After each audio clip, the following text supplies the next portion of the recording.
Okay. Can everybody see my screen? Yes, we can. Okay. Let's cover constraints today.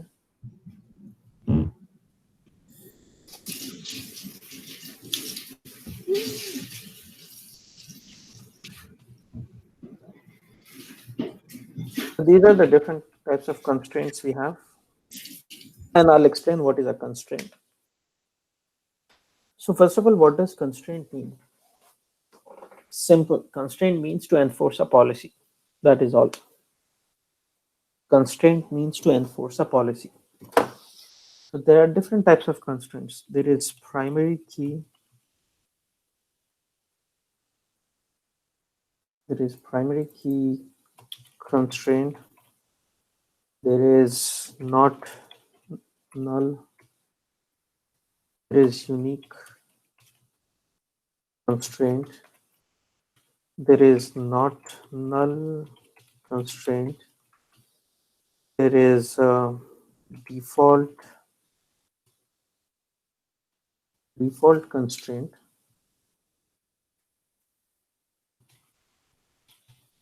and there is check constraint, and then there is foreign key constraint. Somebody was asking question. I don't know who it was. They were asking. I have mastered. I'll come to that. They were asking a question related to foreign key constraint. So remind me if I do not cover that. Okay. So what does constraint means? To enforce a policy. Simple. What does primary key constraint mean? Okay. What is the policy it will enforce? It will enforce that. So you create a constraint on a column. When you create a primary key constraint on a column, can everybody go mute, please? When you create primary key constraint on a column, no duplicates, no null values. Okay, no duplicates, no null. When you create a unique constraint, unique means no duplicates, but you can add as many nulls as you want. Can someone tell me why? Yes, null are not the same. They are Very different. good. No two nulls are the same. So if you have a unique constraint on a column, you can only add unique values, no duplicates, but you can add as many nulls as values. Nulls as you can add as many nulls as you want. Not null constraint. You cannot insert nulls into this column. Default constraint. Default constraint means if you do not enter a value into a column, it will take the default value. Okay. We will cover all of this in detail. Check constraint. Okay, check constraint means it will check for a condition before you enter value into the column. Suppose if you have a salary column, you created a check constraint saying salary should always be less than 5,000. If you insert salary grade like 10,000, it will not let you. It will give you an error message. Okay, checks for a condition. Then we have foreign key constraint. What does foreign key constraint mean? It means you have two tables. You have master, you have parent and child table. You cannot enter data into this table if it does not exist in this table. So you have to enter data into this table and then into this table. Okay, so can enter data in child table only if it exists in parent table. We will cover all of this in detail. This is very important. You can expect one question from this. You can easily expect one question from this. Badri, are you there on the call? Fahad, are you there on the call? Yeah, I am here, Fahad. Okay, Fahad. How many times did they ask you questions on constraints? Every time. Okay. Did Badri join? He wanted to join. today? No, I don't see him. Okay. He said he wanted to join.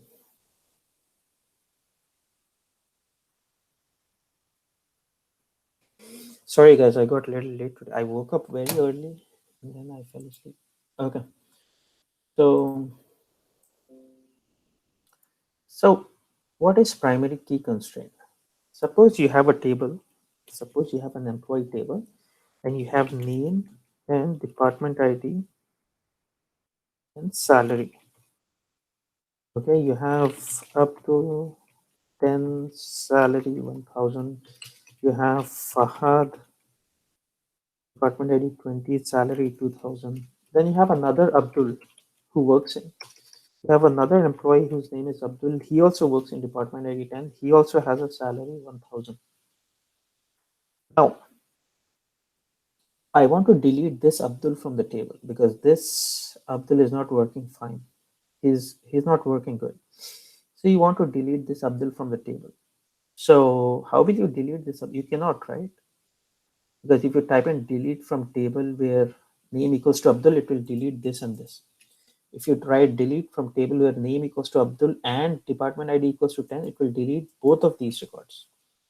If you type in delete from table where name equals to Abdul, department ID equals to 10, salary equals to 1000, it will delete this. How do you differentiate between this and this person? So you have some employee number. Yes, you have something called as employee ID, okay, which will be different for each person. Two people can have the same information, but the only way to differentiate between them is with an employee ID. Okay, now I can say delete from table where emp ID equals to 3. No two employees will have the same employee ID. See, no duplicates, and a person cannot have employee ID as null. Everybody who works at the company will have an employee ID. Is that right? Does that make sense? So this is your primary key. Now, tell me what other thing can be used as a primary key? What else can be used as a primary key? Maybe passport number or social security. SSN can be used. Phone number. Email can be used. Phone number can be used. But there is a problem. Not everybody has an email address. Not everybody has a phone number, right? SSN is sensitive information. You do not want to display it in a table, right? So we generate something on our end. Okay, we generate something on our end. All of these three can be used, but this is sensitive information, or not everybody can have a phone number. Not everybody has an email address. Everybody has an SSN, but that is sensitive. You do not want to display SSN in a table, right? You don't want to say delete from table where SSN equals to some. No, don't display sensitive. So the company will generate, the company where an employee is working, they will generate an employee ID. Okay, is that clear? So let's not use any of this. Okay, so no two employees have the same value. Also, an employee ID cannot be null here. So that's a very good example of primary key. Is this clear to everyone? Yes. Okay, let's proceed. I'm going to create a table. Create table. Please practice this. Emp underscore primary key. So I will say emp ID number, emp name varchar 215, and then department ID is number. How do you create a primary key? There are two ways. One is while creating the table, you can just type in primary key. Okay, and just execute this. So it says table got created. Okay. do select star on the table. Select star from this table will be empty. Now, let me open this table on the left side.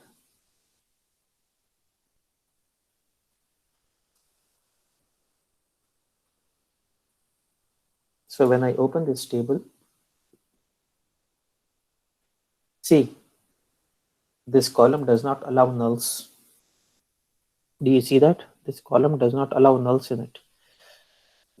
Emp name or department ID, you can insert nulls. You cannot insert nulls in this because this has a primary key constraint.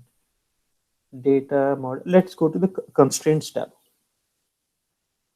We never went to the constraint. By the end of next week, you should know every single tab here. So now there is a constraint created. What kind of constraint? It's called primary key constraint. On which column is it created? On emp ID.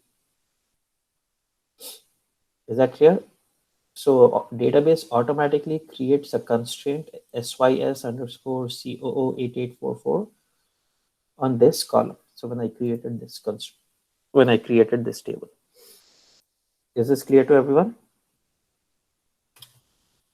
Insert. Let's insert some data into this table. Insert into this values 1 comma 2 comma 10.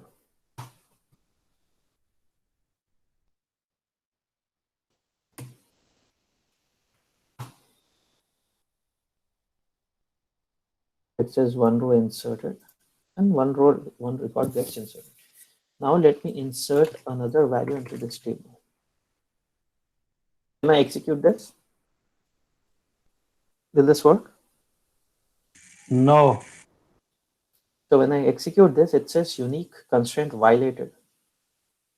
It says unique constraint violated. Okay. So it says unique constraint violated, error at line 13. In line 13, you have a problem with this because this value already exists in the table. This is very, very, very, very important. I work on this issue almost once a week. Almost once a week, I encounter this issue, unique constraint violated. So, Abdul, why do you encounter that issue? Due to user error or, I mean, DBA error? DBA has nothing to do with this. Please do not bring DBA into this conversation because DBA will only create a table and give it to you. Developers, Oracle database developers, who are us, which is us, are Right. responsible for this. So the people who are hiring people, they might enter the wrong employee ID or incorrect. The source team who is sending us data, they are sending us incorrect. They're sending us incorrect values or incorrect employee IDs in it. So when we are trying to load it into a table, when we are extracting data from that file and loading it into a table using ETL tool, Power Center, you will get this error message. So we have to send an email back to them saying that you sent us bad data, please fix and send it back. Okay. Fad, do you encounter this issue at work? Unique constraint violated? Yes, I will. Like you said, once a week, twice a week. It's a very common error. This is a very common error. You should Yeah, know that. usually we receive it from the source file. Yeah. Usually the source team will send you a file. So for example, the HR team, the people who are hiring people, the team which is hiring people, they might enter the wrong value here and they'll send it to you. When we're trying to load it into a table, it will give you an error message. So remember this, very, very important. Okay. Now, let me create another table.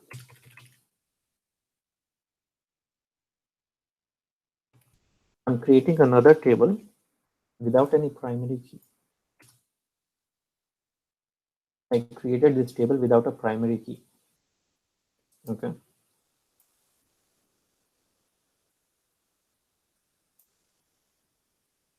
There are no constraints here. This table has no constraints because I created this table without a primary key. How can I add a primary key to this table? Do I have to drop and recreate, or is there another way? Alter table, Very good. table Change name. To change the structure of the table, you will always use alter table. Yep. We are adding a constraint, so that is changing the structure of the table. Alter table, table name, add On.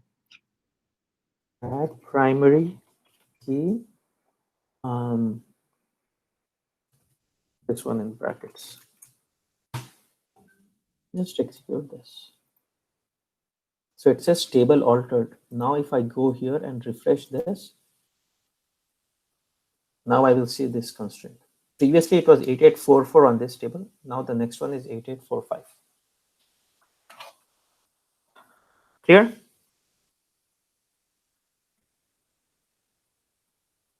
Yes.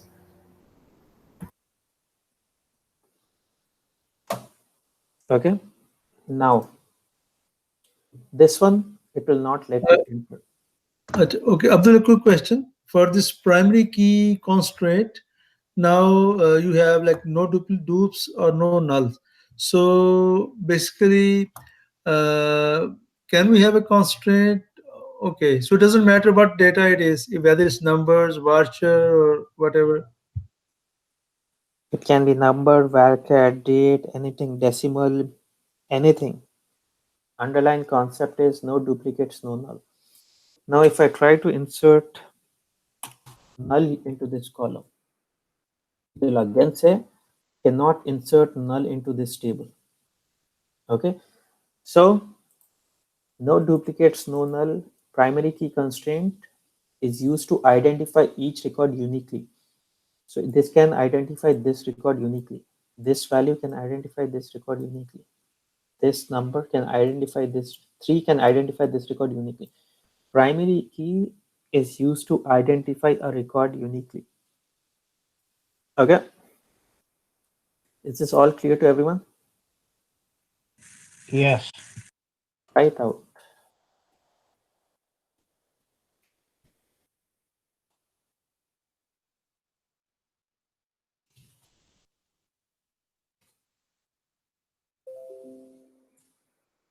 Or you can create a table without a primary key and add a constraint with the help of alter statement.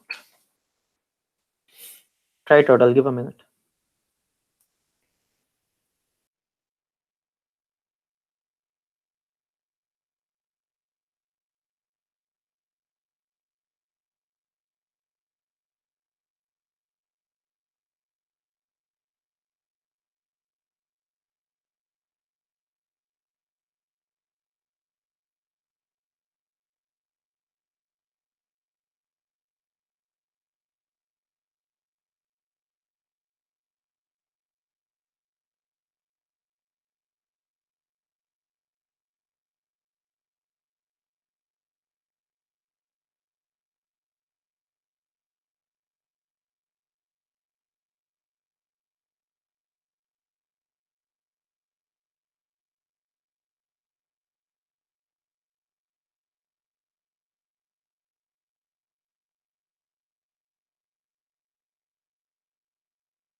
Can you guys hear me? Yes.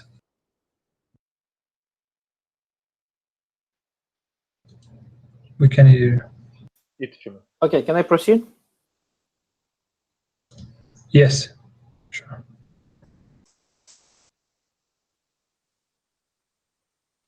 Okay. So you guys understood how a primary key constraint works, right? You cannot insert duplicates, you cannot insert nulls, and it can be on a number column, date column, any column, it doesn't matter. It is used to identify each record uniquely. Now I want to find out all the constraints on this table. Will you double click on this, go here, go to constraints tab, refresh this? No. There is a table called all underscore constraints. Just like anytime you create a table, it gets logged into all tables. Anytime you create a column, it gets logged into all underscore tab underscore columns. Anytime you create a constraint, it gets logged into all underscore constraints. So when I execute this, it will give me all the constraints in this entire database, all of these schemas. I don't want that. Let's say where owner equals HR. When I say owner equals HR, it gives me all the constraints in HR schema. All the constraints in these tables. Okay, I don't want all the constraints in HR table. I only want it for. I'll use another filter, and I want it only for emp underscore pk. emp underscore pk. When I execute this, it will give me all the constraints in this table, which is emp underscore pk. There is only one constraint, and that is a primary key constraint. Is this clear? So if you want to show how many constraints are in this table, you will either have to double click, go here and go to the constraints tab, or you can write a query for that. Whatever information you see in the query is displayed here. Same thing. It's just that one is to write a query, one is a shortcut. Is this clear? Let's move on. You can type this. Abdul, one question. Mhm. So let's say your table already has duplicates and has null values, and then you add constraint to it. So does it automatically delete those duplicates? No. And what does it do with the null values? No, it will not let you create a constraint, for example. Okay, let's do that. So this table has a constraint, right? I'm going to drop this constraint. Okay, I'm going to drop this constraint. How do you drop constraints? Okay, this constraint is dropped on. So this constraint is dropped on this table. There are no more constraints on this table. Okay. So add a constraint, you have to type in add primary key and then which column you want to add a constraint. If you want to drop a constraint, you just type in drop, then just execute this. You don't need to put the column in. Okay. Right now, this table does not have any constraints. If I execute this, there are no constraints on this table. Okay. Let me add some data into this table. Insert into this table values 1, comma.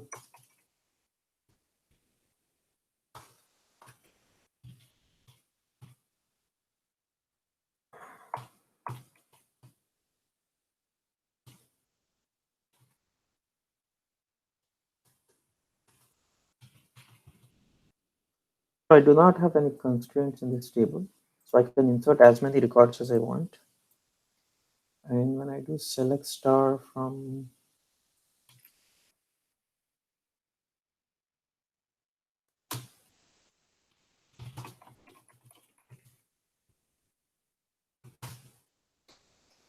now, when I try to create a constraint on this table, alter table emp underscore pk1 add primary key on emp value.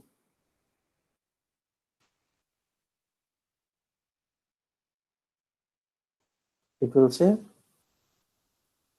cannot it, and it will also tell you remove the duplicate values and null values before enabling a primary key. Is that clear? It will not delete it because you're not writing a delete statement. Okay, it will give you an error message saying cannot create this primary key because there are duplicates or null values. Then it will say remove the duplicate values or null values before enabling a primary key. Is this clear? Yes. Let's move on to the next one. If you understand this one, the rest of them are very easy. Abdul? Yeah. Can we also, like in a table, is it possible to have more than one primary Very key? good. I forgot to cover this. Very good point. No. A table can have only one primary key.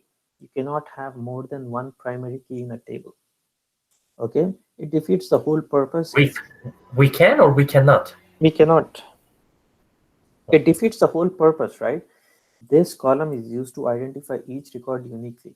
But if you're saying even this column can be used to identify each record uniquely, then that means this column is not useful then. It is not doing the job of a primary key. So a table, in a table, only one column can be a primary key, but primary key can be a combination of more than one column. For example, I have this table here. I have an employee, emp ID, name, department ID. I have an employee who works for two different departments. I have Abdul who works for two different departments. I have Fahad who works for one department. I have Sam who works for two different departments. So basically same employee in two different departments. Can you tell me what is the primary key here? Can you guys tell me what is the primary key here? There's no primary key in here. In this one, emp ID cannot be primary key because it has duplicates here, right? It has duplicates here. But the primary key can be a combination of this column and this column. Yes. So that is called as a composite key. That is called as a composite key. If one column is a in this example, employee ID is a primary key. So in this one, only one column is a primary key. In this one, two columns combine and become a primary key. For example, you will never find a combination of 110. You will not never find a combination of 1 and 20. You'll never find a combination of 2 and 10 again. You will never find a combination of 3 and 10 again. You will never find a combination of 3 and 30 again. So this combination is unique. Over here, this column is unique. Over here, combination of these columns are unique. It's called composite key. So a composite key can be a mix of two or more. One or it can be a combination of two or more. Okay, not just two. Okay. Is that clear? Yes.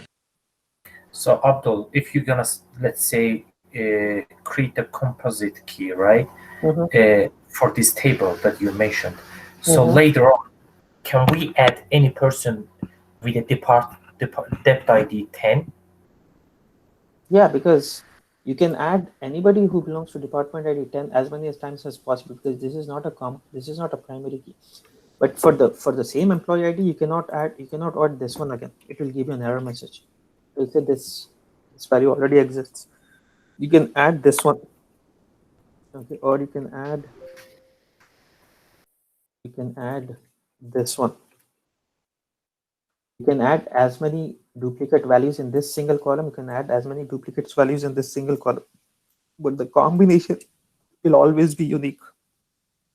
Okay. So for a composite key combination, primary key has to exist. Composite key itself is a primary key. Okay. Abdul, for the first, for example, like we said that the primary key has these properties that it will have no duplicates and no nulls. So the same apply for like any other like column which we are going to make it part of the composite key. Yes. So this one, you cannot have null, and you cannot have Sam and 10 here. It will not work. Or you cannot have 3, Abdo, and then null here. This will not work. This has to have value, and the combination of this one and this one has to be unique. Just assume that the responsibility of this column is divided into this and this now. Okay, this combination has to be unique. For example, if you have data like this, imp ID, name, department ID, and then you have job ID. I have a person, Abdul, whose name is I have an employee whose name is Abdul. He works for department 810. His job ID is ABC. The same employee, Abdul, he has two jobs in the same department, DEF. In this case, what would be the primary key in this table? It would be a composite key of employee ID, department ID, and job ID. Yeah, it cannot be employee ID and department ID because these are duplicates here. So it has to be this one, and this one. So now you cannot enter this value again. You cannot enter this value again. It will give you an error message. So to make it clear for this last example, how many constraints in total it will have, which are separately defined? How many constraints it can have? One constraint, one primary key constraint No, of 3 not. columns.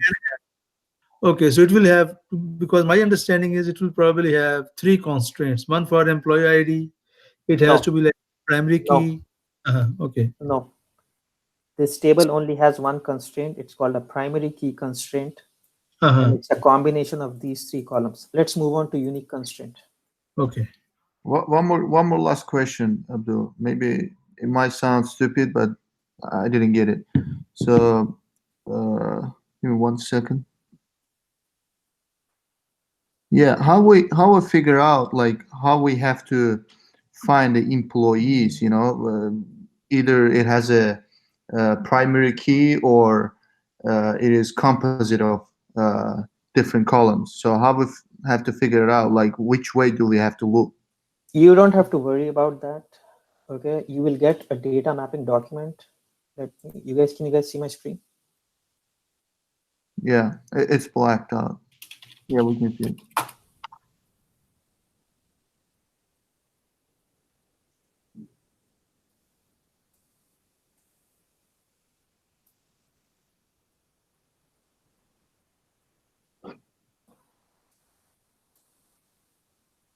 So you will get a data mapping document like this.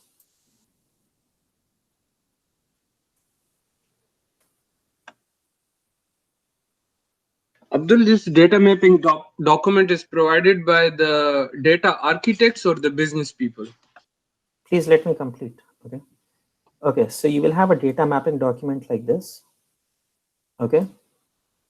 In this one, they will give you a data mapping document. In this one, they will tell you these should be the column names in your table. This would be the data type. Okay. And what would be the data type and what would be the null? What would be the data type and what would be the length? You cannot just create varchar 500 just because you can. No. Okay.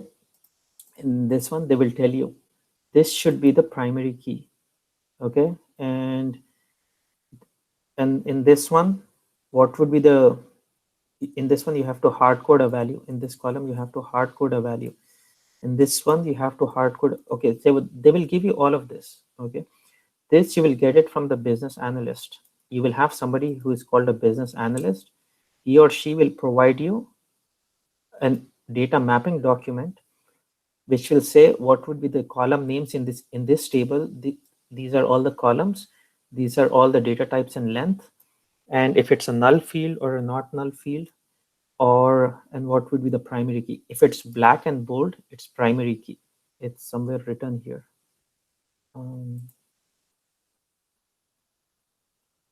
Oh, it's written in the index, I think. Somewhere it's written. Hold on.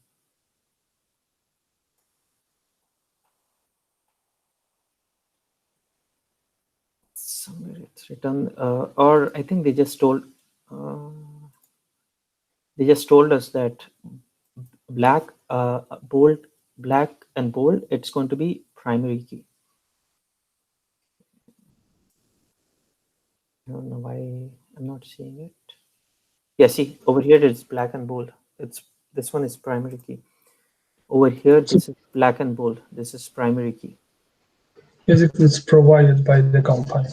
Yeah, it's provided by somebody who's known as a business analyst. He or she will say this should be the table name, this should be the column names, and this should be the data types and the lengths. Okay, you will get this information. Okay, got it. Thank you. Okay, so let's move on to unique constraint. You have a table, an employee table, and you have employee name, department ID. So in this one, you have 1 up to 10. Oh, actually, let me not write data. So you created a not null. So primary key is used to denote by PK. You can say A, B, C, X, Y, Z, but PK, whenever you see the word PK in emails or documents, it means it's a primary key. If you see NN, it means not, sorry. If you see UK, that means unique constraint, unique key or unique constraint. Primary key constraint. UK means unique constraint. Okay. Now, this one, if you have a unique constraint, what is the policy you're enforcing? No duplicates, but nulls are allowed. So in this one, you can insert 1 Abdul, 10, 2 Sam, 20, and you can have like this null. You can have another employee called Abdul and department ID 10 or 20, and then you can have null Abdul. There is a third employee called Abdul. And have data like this. Is this clear to everyone? So this is a not null constraint. This column is not null. Can somebody tell me why is this allowed? So no duplicates. So we cannot insert this record again. It will error out. You cannot insert 1 Abdul 10, it will error out. Somebody, I already asked this question and somebody already asked. Every null is same. No two nulls have the same value. Okay, no two nulls have the same value. Okay, let's try it out.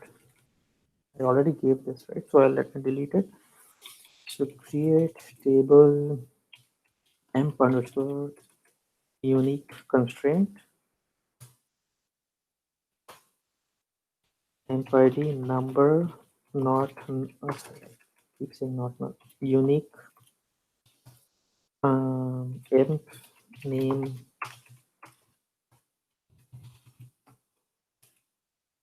varchar 215. See, for primary key you have to write primary and then key. For unique you just have to type unique. You don't have to, you cannot type unique key.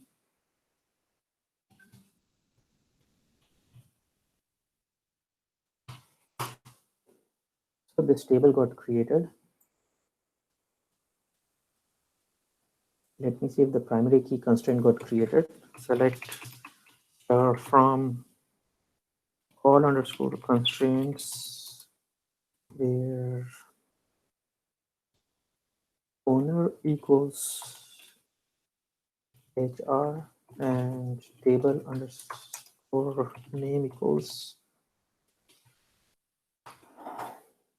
underscore UK. So even though I create a table as a lowercase, internally it gets saved as uppercase.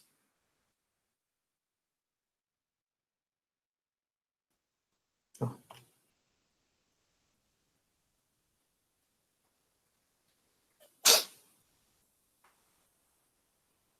So previously you had P here. For primary key you have P. For unique constraint you have U. So this table has, so if there is a shortcut, so you can refresh the tables here. You can double click on this, you go to constraints tab, it will display the same information, but I want to write a query and display it. So this column has unique constraint. Let me insert some data into this table. Insert into values 1 comma Abdul, comma 10. Okay. Let me insert this. Let me insert this.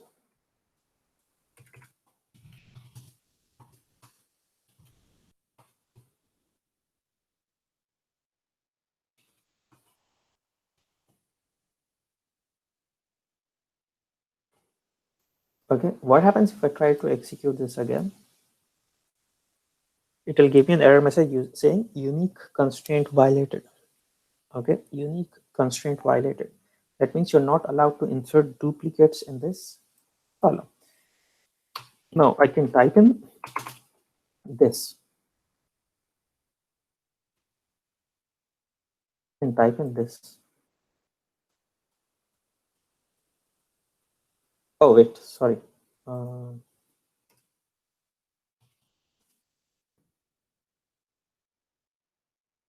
So it says one row inserted. I can insert this as many times as possible.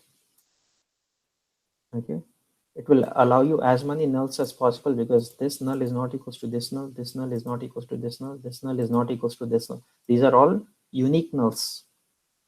That's why this column will only allow unique values, no duplicates.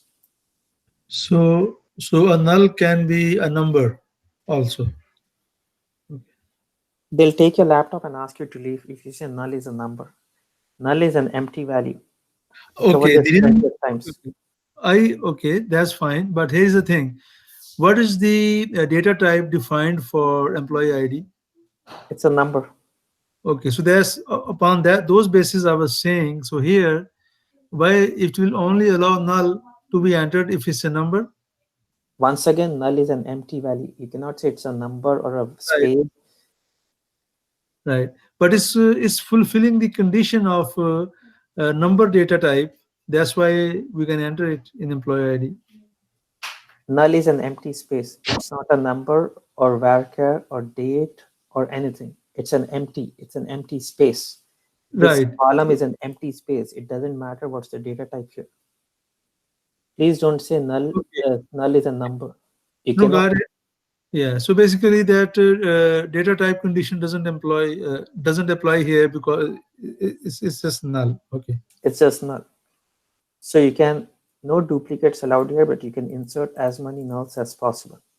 The same way, if you create a table without a not null constraint, if you create a table without a unique constraint, and if you want to add it, so you will just say alter table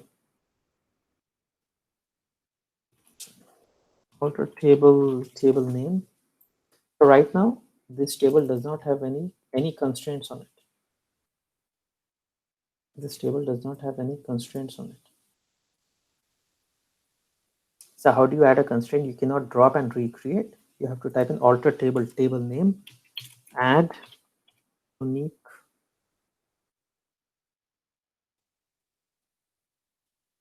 on which column?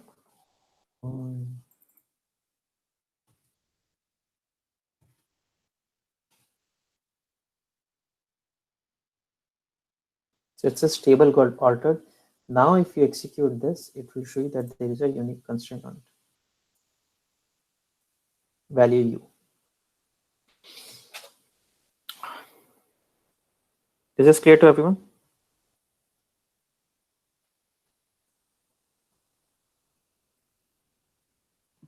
Yes. Primary key, the main purpose to for the primary key is that to identify records, right? Individual records. Each record uniquely. Uniquely. So what is the application of unique key? Doesn't allow duplicates, but it can allow nulls. It cannot allow duplicates, but it will allow nulls. That's the application.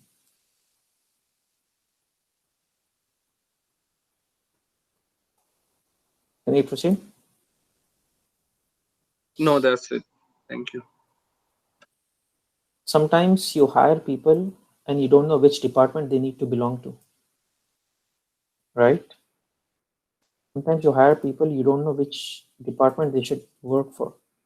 So if you know the department, you'll put 10. If you don't know the department, you'll just say null, something like this. Okay. So unique constraint is it will allow only distinct or unique values, no duplicates allowed, but it will allow as many nulls as possible because no two nulls have the same value.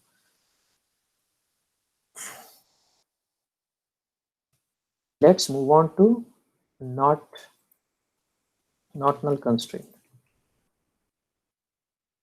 Same example, you have emp ID, name, department ID. If I create a not null constraint on this column, that means what is the policy it will enforce? You can insert as many duplicates, anything you want, but you cannot insert nulls. It's the opposite of this one. Okay, so you can insert one Abdul and then insert the same record as many times as you want. You can insert as many duplicates as you want, but the moment you try to insert null, it will error out. The moment you try to insert, it will error out. Okay, it will not allow nulls in any of the columns. You can insert duplicates, single values, duplicate, unique values. You can enter whatever you want. The moment you insert null, it will error out. Okay, and this is the formula: primary key equals to unique key plus not null. So this constraint, where is this? Primary key constraint is equals to not null plus unique. Here, take a moment to understand this, then ask a question. Primary key is equals to unique plus not null. This constraint is equals to this constraint plus this constraint. Primary key means no dupes plus no nulls, right? This is primary key. This is primary key. And then I'm saying equals to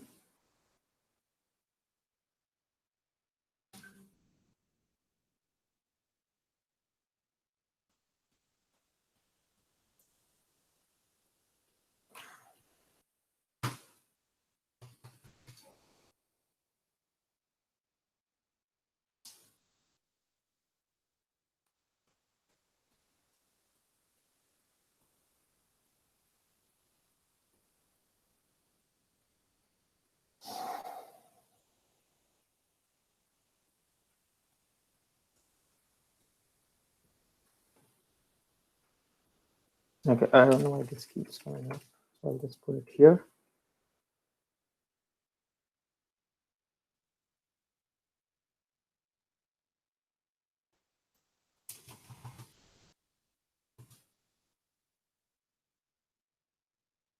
So this one I said equals to primary key is equals to unique key and plus not null, right? Again, does the same thing. Okay, let me just put it here. So what is unique key? Unique is nulls only duplicate. Sorry, unique means no dupes, right? Unique means no dupes, and over here not null means no nulls. This plus this equals to this one. Okay, let me proceed with the example.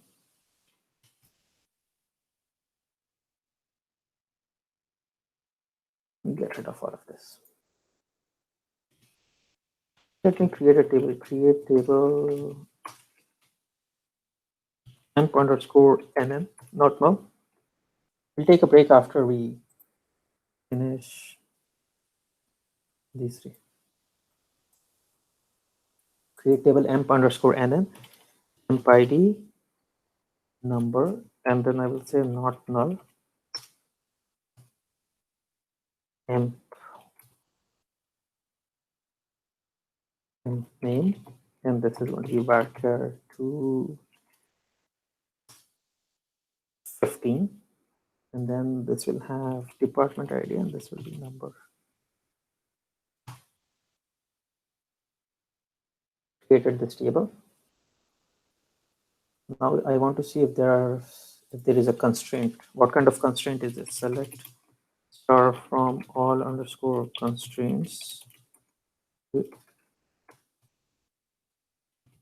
Here constraint underscore, sorry, your table underscore name equals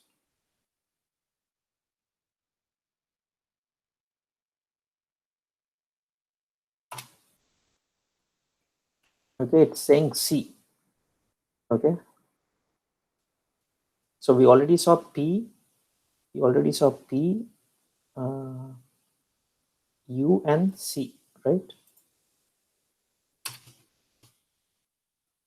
For the other columns which we create, tables we created, emp underscore pk, emp underscore pk, and M underscore PK1. No, I don't want to take pk1. I already have pk, and then uk, emp underscore uk. This one is unique constraint. This is primary constraint. This is not null constraint. So you see, these are the different types of constraints we created so far.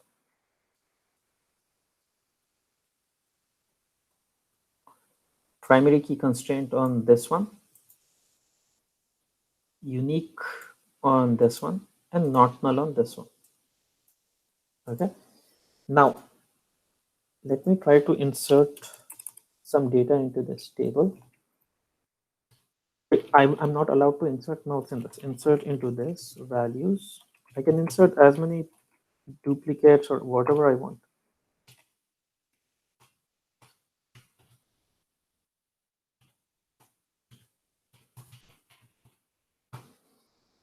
I can insert this as many times as I want.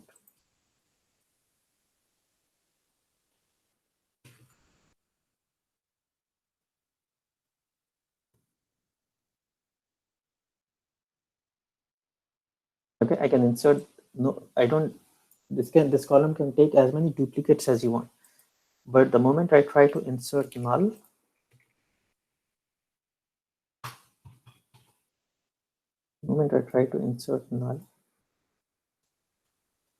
this cannot insert null into this column. Is that clear? Same thing, if I have another table, if I created a table without the not null constraint, I created a table without not null constraint. Oh, sorry. If I create a table without a not null constraint, if I want to add not null constraint, all you have to do is alter table name, add not null on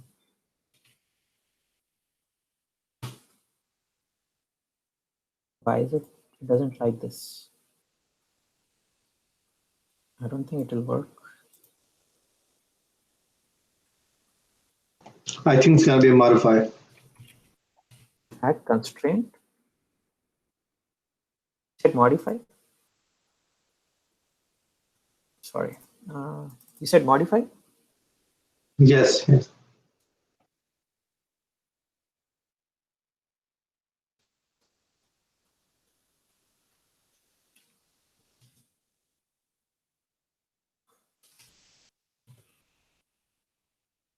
This is correct. Yes. Yeah. So I don't know. This is so this is how you can create with an alter constraint. The other ones you can just type in alter table name emp underscore uk. Then you can say alter table name add add unique key, and then you can just say emp id. Same thing you can do for primary keys. And just say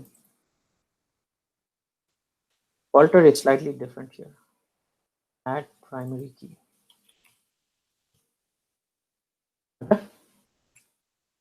This is how you do an altered statement and add a not null.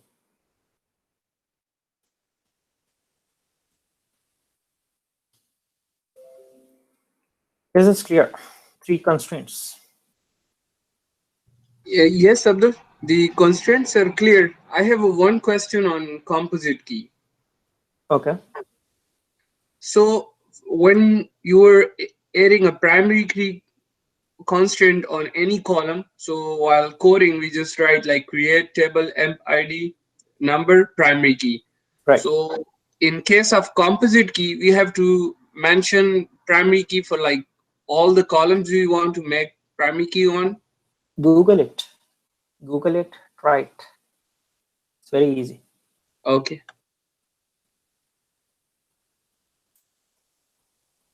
So if you don't know anything, go to W3 Schools, go to SQL, go to primary key,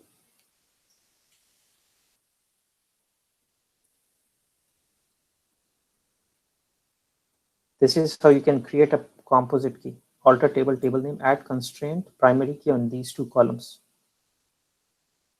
Or while creating a table, if you want to add a composite key, while creating a table, if you want to add composite key, this is how you do it.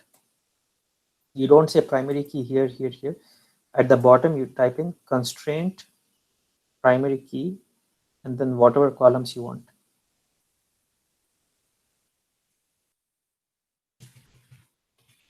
Okay. Create Thank you. table emp underscore composite key,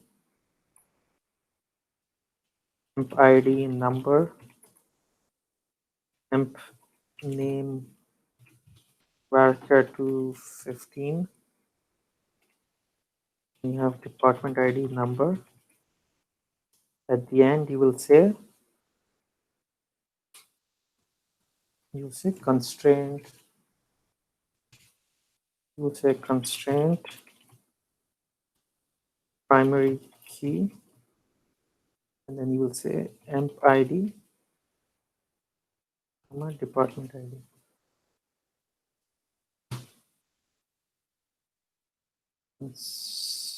You have to give a name here, constraint, and then you can just say, give it any name, pk underscore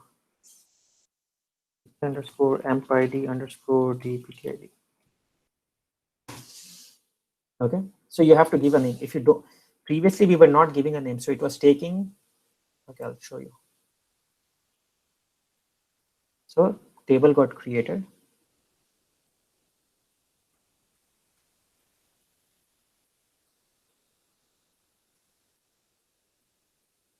Emp underscore ck.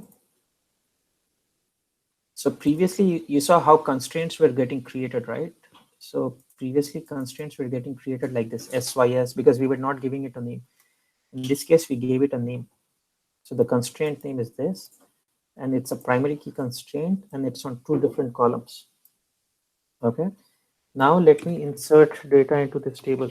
Insert into emp underscore ck values 1 comma Abdul comma 10.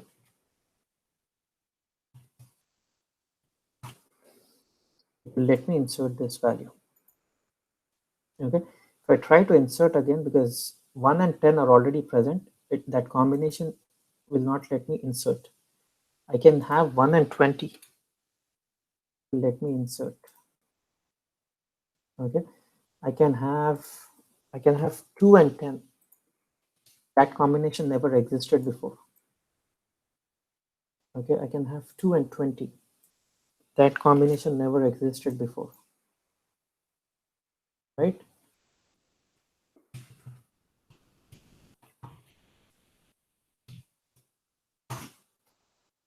This combination is unique. I cannot insert 1 and 10 again. I cannot insert 1 and 20 again. I cannot insert 2 and 10 again. I cannot insert 2 and 20 again. See what happens if I insert 2 and 20 again. It will give me an error message. Is this clear to everyone? Composite keys? Till you try it, you will not understand. You can ask me questions till for the next 1.5 hours. Try it. All the questions you have, please try it. I know some of you are still confused with primary keys. I can clearly tell that. And that is normal. Once you try composite key, only then you will understand it. Okay?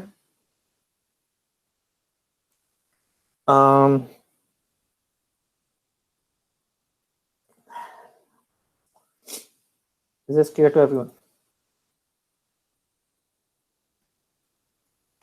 Let's do default and check, then we'll take a break. Foreign key is slightly complicated. So default and check is very easy. Let's do default constraint. So I have emp ID, name, department ID. What does default constraint means? So when I'm entering a value, so I'm creating a default constraint on this column. I'm creating a default constraint on this column. And I'm saying the default value for this column is 10. So if I enter data like this, 1 Abdul 20, it will take it. If I enter data like this, 1 Abdul, and if I leave the last column blank, automatically by default, it will enter 10 here. That's the default value for this column. If I'm entering some other value, it will take it. If I do not enter any other column, any other value in this column, if I keep it empty, automatically it will take in 10. Is that clear?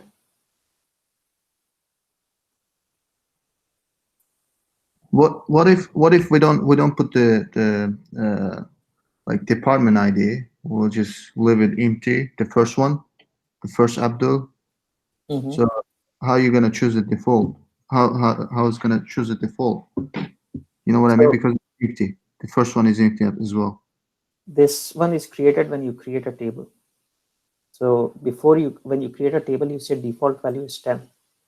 So now once you create a table and you try to insert one Abdul and keep it empty, automatically it will insert 10. Now when you try to insert one Abdul 20, it will still take 20. And then when you're entering a value, it will take it. But if you leave it empty, automatically it will insert 10. So this default constraint is column specific. Constraint is column specific. I don't know what you were understanding all this time. Primary key is this column specific. Composite key is this column specific. Constraints are applied on columns. Unique constraint is this column specific. Not null is this column specific. Default is this column specific. Okay, beautiful. So basically the default value will only be used for whichever column is that constraint is specified for. And can it be for like multiple columns? Yes. So emp ID, number, emp name, varchar to 15. And then I will have department ID. Okay, this will be number. And then I can say default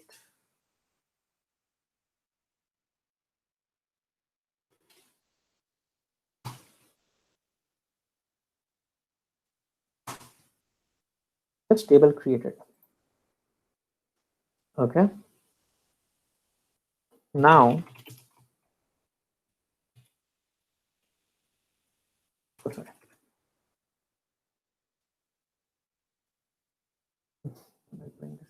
Select star from all underscore constraints where table underscore name equals underscore DC.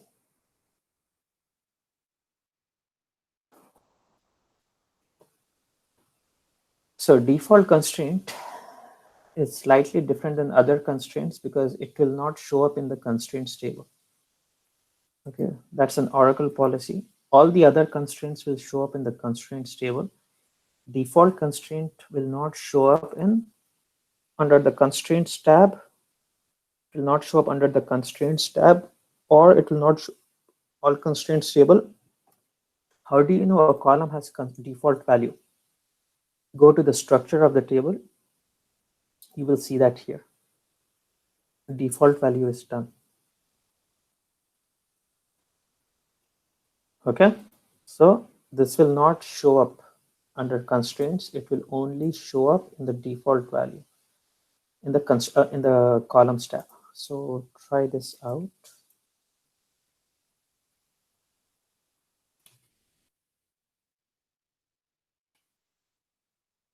Try this out. And let me insert some data into this table. Insert into emp underscore dc values 1 comma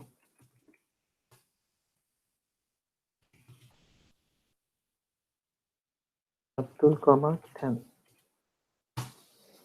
Okay, and taken this value. Okay, let me erase this.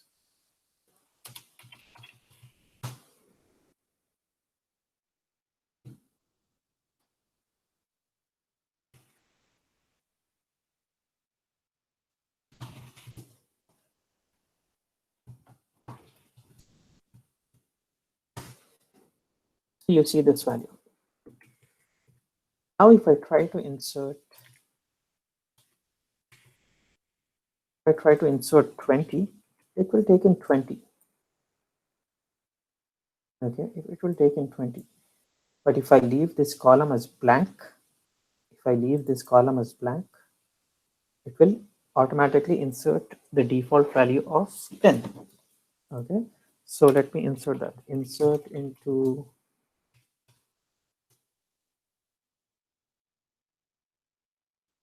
into this table, and I want to insert data for emp ID and emp name only. And then values, I want to insert data only into the first two columns.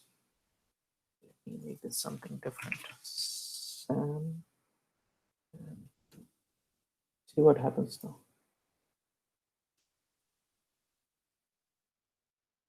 It says one row insert. Even though I did not enter a department ID, I left it blank. It will take the default value. It will take the default value. Is that clear? This can be helpful when you're hiring people and you don't know their salary. So instead of inserting null, you will say, okay, I'll give them a minimum salary of $1,000 before I decide on their salary, right? Some kind of example like that. So default constraint will not show up in the constraints table or the constraints tab. It will show up on the structure of the table. This is the structure of the table. There is another way to look at the structure of the table. You can just type in DESC emp underscore DC. And if you execute this will give you the, can everybody go on mute please?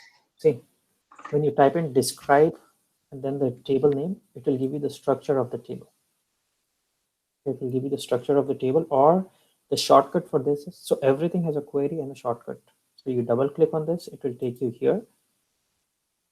And if you want to write a query for this, you can just do this. Is this clear to everyone? Yes. Let's try this out. I'll give you a minute. Try it out. And then we will do the last, oh no, we will do the check constraint and then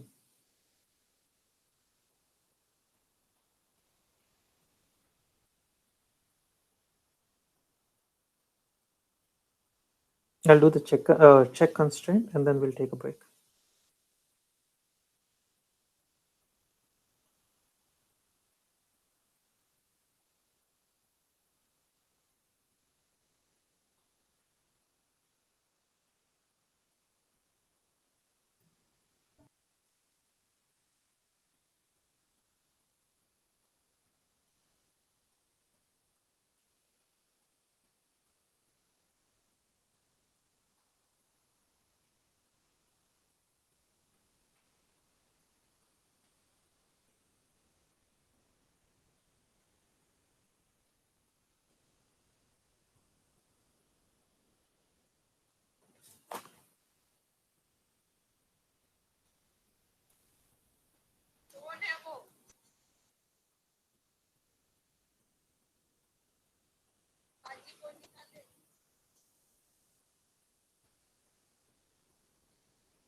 Can you proceed?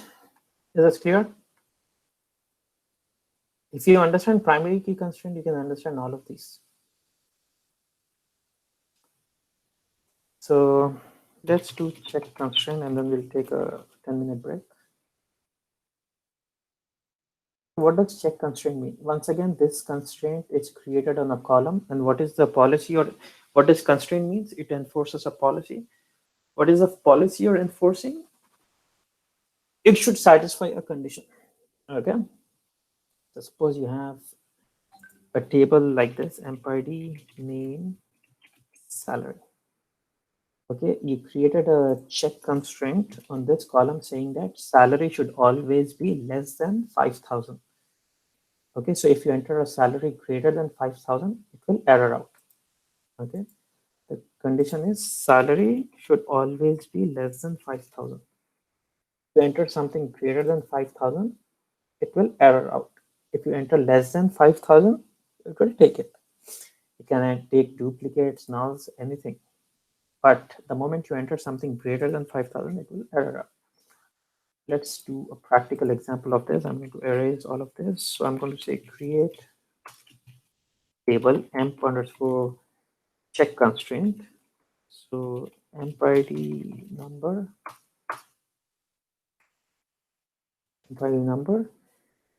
emp name bracket 215, and then salary is going to be number. But here you can say check less than 5,000. No, it doesn't like it.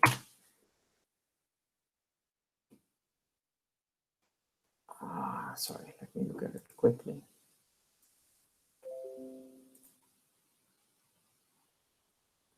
Okay, you have to put it in bracket. Check salary.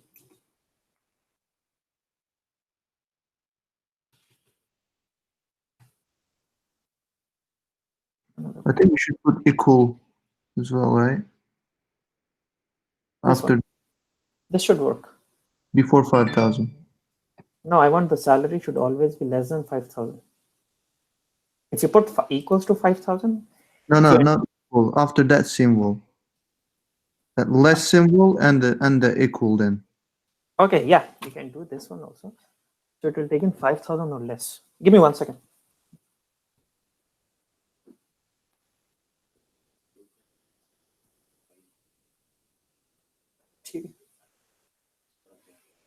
Okay, continue. So if I execute this, it says table got created. And let me refresh the tables on the left side. So if you go to constraints, you will see a check constraint. Okay.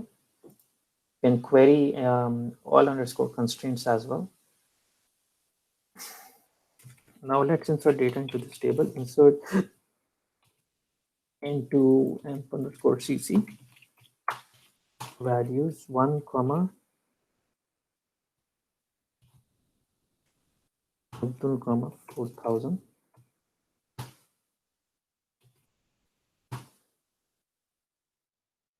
I'll take it.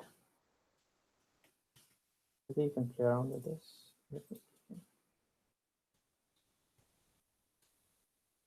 Now, let me insert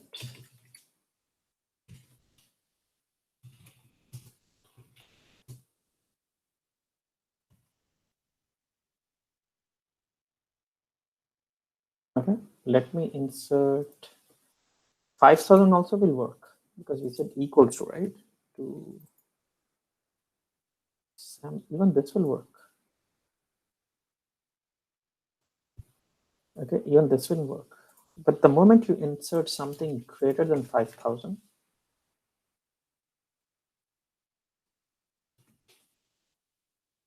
something greater than 5,000, look at the message you see on the bottom. It says check constraint violated.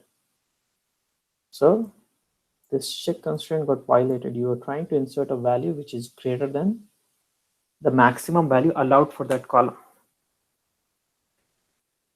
So what do constraints do? They enforce a policy and make sure your data is clean. It is satisfying the condition. For example, if you do not create a primary key constraint, you will insert duplicates. There will be so much confusion. Your data will not be clean, right? You will give the same primary key to 2 different employees, okay? Because it will not stop you. If you do not have unique constraint, okay? If you do not have unique constraint, you will start giving null values to other columns. So it will make your data cleaner. For example, check constraint.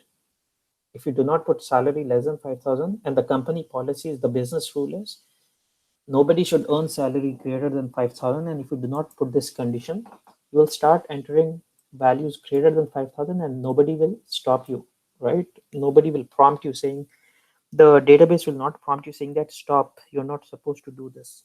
So constraints will enforce policy and make the data cleaner, right? Default constraint. If you do not put department ID 10 here as a default value, and if you do not enter a department ID, it will enter null here, right? So that's not correct. So in every company, if a person is not working on a project, he or she will be placed on the bench. So the bench will have a department ID, right? So if a person is not working for any department ID, it should automatically take in the bench department ID. It's called putting an employee on bench. That means that person doesn't have a project. He or she is just going to work and sitting on a bench. So that's a term used. This person is on bench, does not have a project. Just like that, if you do not have a unique constraint, you will start insert duplicate values, right? So constraints is very, very, very important. Okay, this is the most important topic I have covered so far. I don't know how many interview questions I have covered so far. I don't even remember how many interview questions I have covered here. It's that important. Okay, I will do one last thing. So I did check constraint. I will do one last thing here and then we'll take a break. Actually, I want to show you 2 things and then we'll take a break. See, when you create a not null constraint, it will be created as a check constraint. Remember that. Let me show you something. Select star from all underscore constraints, their table underscore name in. So what are the, I'll just say with table name like temp underscore percentile. So it should bring in this table, this table, this table.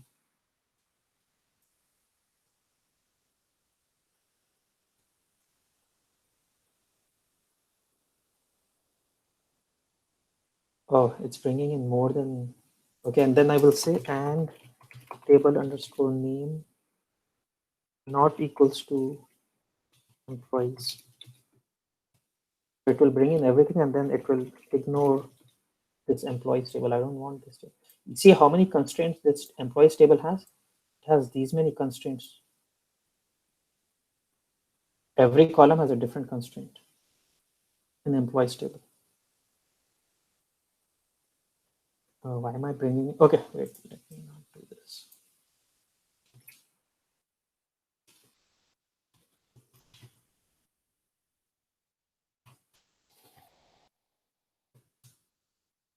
I only want to bring in all the tables which I created today.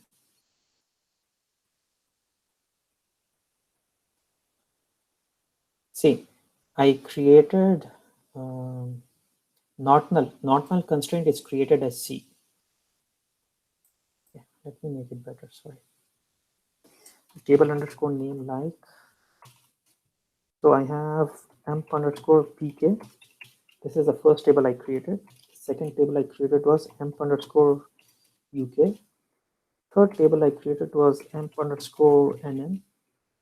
Then I created amp underscore, after nn I created default constraint. And then I created amp underscore, what's the last one? CC check constraint. So these are all the constraints I've created so far. Look at the type. See, constraint type is P. Okay, for primary key it is P. For unique is U. For not null, it is C. For not null constraint, you will see as C. Don't expect to see N. Okay, check constraint will always be C, and default constraint will not be shown here. It will be shown under the when you go to the structure of the table, and you will see the default value here. Is this clear to everyone? So not null and check constraint or constraint type is C. Is that clear? Yes. Now I'll show you one more thing and then we'll take a break. So emp underscore pk, it has this constraint, right? P, it has this. So I can disable the constraint or drop the constraint. So what? Let me disable the constraint. So what does disable the constraint means? The constraint will be there, but it will not be active. Okay. So alter table emp underscore pk. So I'm going to disable this constraint. Okay, I'm going to disable this constraint. See, this constraint is currently enabled. That means it will not allow duplicates or null values. If I disable this constraint, I can insert duplicates. So alter table name, disable constraint name. Execute this. Now when I query this table, do you see primary key got constraint here? The primary key constraint got disabled here for this table. Now I can insert as many duplicates as I want. Select star from emp underscore pk. So if I insert into, so if I go to this table emp underscore pk and emp underscore pk, and if I go to the constraints tab, that primary key constraint is still there, but it got disabled. So that means even though this primary key constraint is there, it is useless because I disabled it. So insert, so right now I can insert data into this table, values,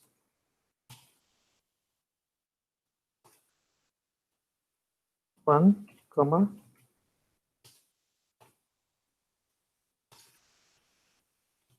up to, comma, 10.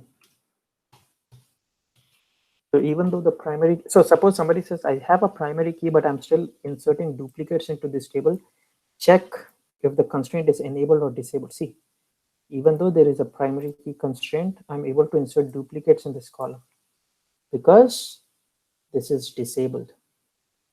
Okay, if I try to enable it now, what will happen? Can someone tell me what will happen if I try to enable this constraint?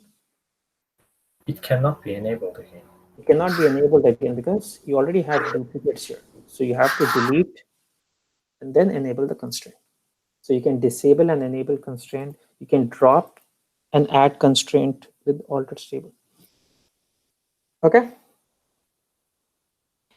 Let's take a 10 minutes break and then we'll be back exactly at 12.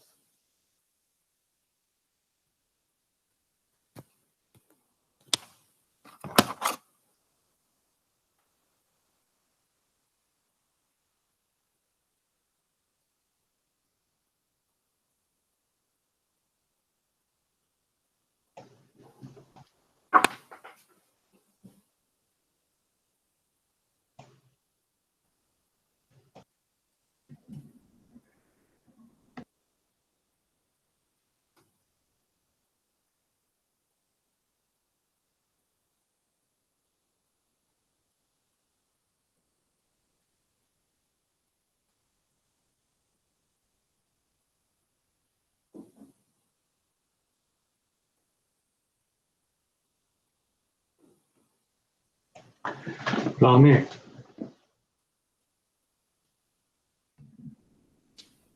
Yes. çıkarsan orada Necə? table'lar neyim var? Table name. Orada müəllimin səhifəsində. Ha, orada götürüp o bir saat table'ların adını yazırsansa orada yazırsan change bir column var hemen table'da. Hansı harda idiysə bir Devamlı dəqiqə. burada EMP şey var ya, hamısını yazıb bir sıralayıb where table Aha. name in EMP2, EMUK, NN. Aynı table'da last change denen kalım var. Yazırsan ki where last change equal state yani bugünün tarihi. Okay? It's gonna give you all the tables that you created today. Mən onu deyəcəkdim ki, date-lə əlaqəli varmı? Nədir onu bir yazarsam buradan ya da mesaj olur. Çata yaz. Çətə. Qoy heç kəs öyrənməsin, biz öyrənək. Okay, so the reason you don't have to type all the tables that you created today. You can just create like which tables you created today. State is gonna give you all the tables. Okay, it's gonna be like select star from all containers where tables name. Oh, no. Where last change equals state. You're not gonna get any output because you didn't create any tables in your database. Onu özüm try edeyim, yox tutura biləm. All constraint yazırıq, yoxsa all tables yazırıq buna? No, you're looking for the all constraints. Bugün elədiyimiz.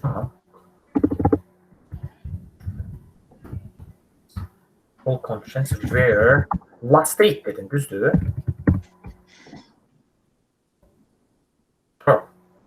Neden? Where last alt xət date dedin də. Last change. The column name is last change. And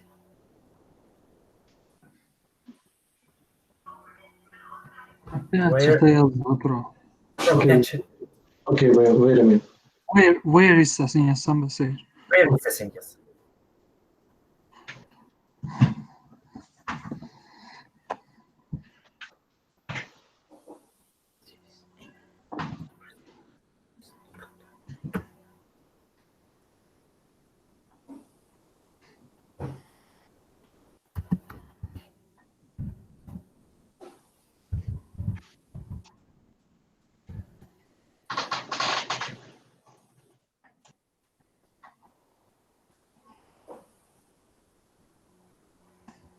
Kamlar.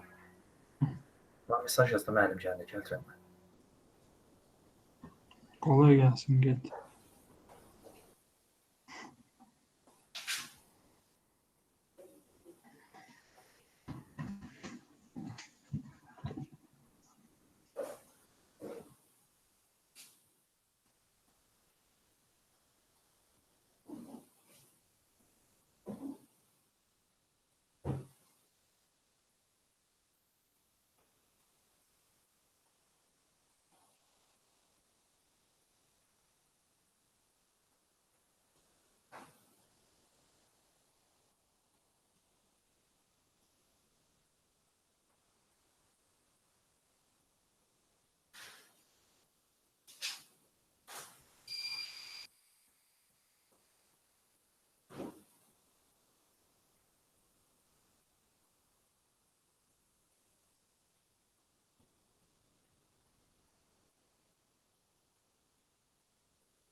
Biz 1 saat sonra qurtarırıq dərsi.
Okay.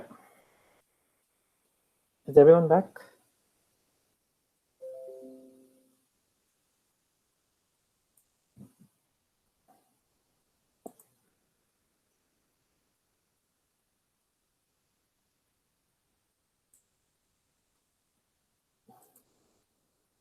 Can everybody hear me?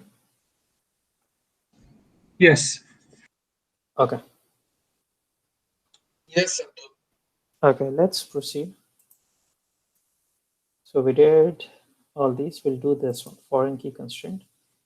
Slightly complicated, but if you understood these ones, it should be very easy.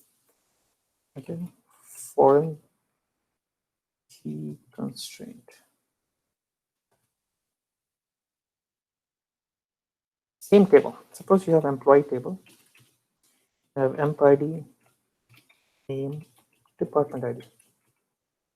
So if I'm going to hire somebody, okay, I'm going to hire this person 1, Abdul, and department ID 10, right? Right. This is what we have done so far. But how do you know that this department ID exists? Right? What if I hire a person to Sam, department ID 30, and this department ID 30 doesn't exist? In department table, you have department ID and department name. So over here you have 10 IT, 20 sales. Okay, I have two different tables. I have department table and employee table. Employee table will have all employee information. Department table will have all department information, right?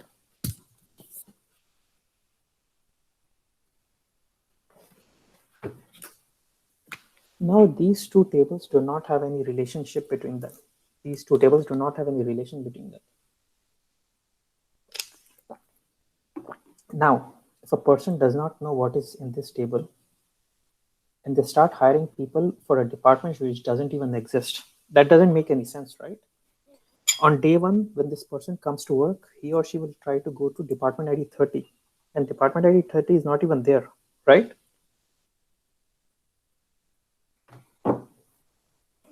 So that's a problem. One of them has to be linked to the primary key in one table, right? Yes, they have to be linked. These tables have to be linked, okay? One is a master table, one is a parent table, the other one is a child table. Okay, one is a parent table, the other one is a child table.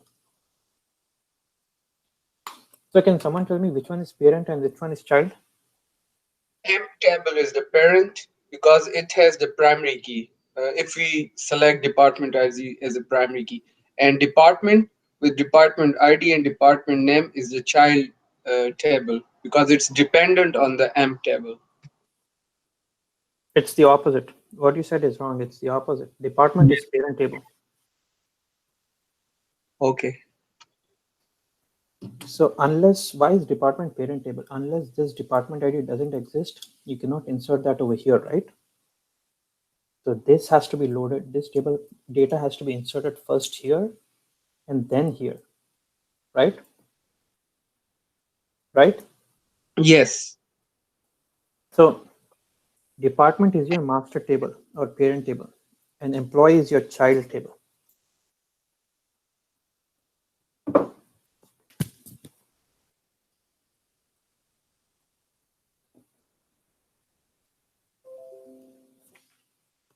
Okay. So this is going to be your parent table, and this is going to be your child table. Now let's proceed. We'll get rid of all this. This is slightly complicated. I'm going to create a table called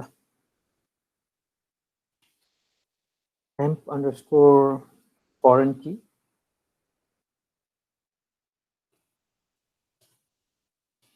So emp ID, primary key, emp name, arca to 15, and then I will have department ID as number. Okay.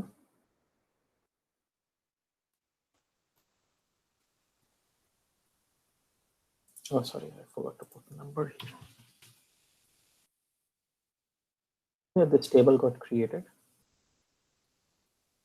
Now I will create another table called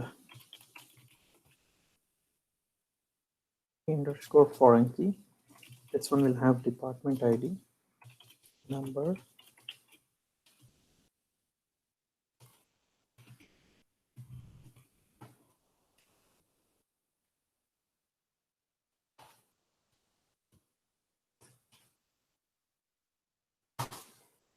so this table is created, this table is created, right? Now, department table is empty, right? Employee table and department table is empty.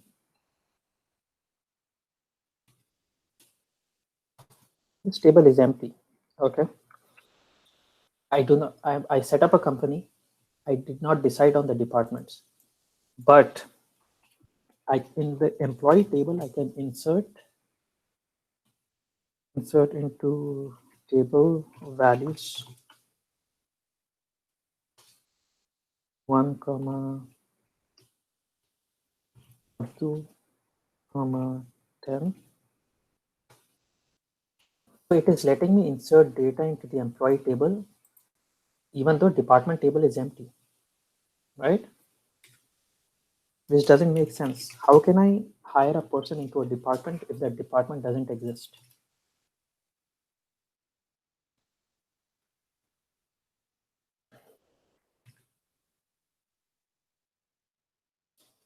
How can I hire? See, let me clear this out.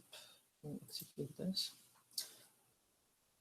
Employee table has department ID 10, whereas department table is empty. It doesn't make sense, right? I'm hiring a person into a department where that department doesn't even exist.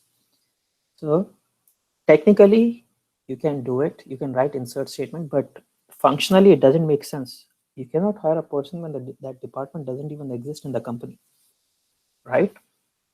So right now, this table cannot talk to this table. This table cannot talk to this table and see if that department exists. So we are going to create a pipeline or a connection between this table and this table. Okay. So let me delete the data from this table. Let me do a commit. So these two tables are empty now. These two tables are empty now. I'm going to create a relationship between this table and this table. This table is child. This table is parent. Foreign key relationship is always created on the child table. Okay. Foreign key relationship is always created on this child table because this department should go and check if that department exists here or not. This is child table. You have to create a foreign key on this. Okay. So how do you create a foreign key relationship? So table is already created. So I will type in alter table, the child table, add foreign key, and let me give it some name, fk underscore ppt id, add foreign key. On which column? On which column? The column name is references.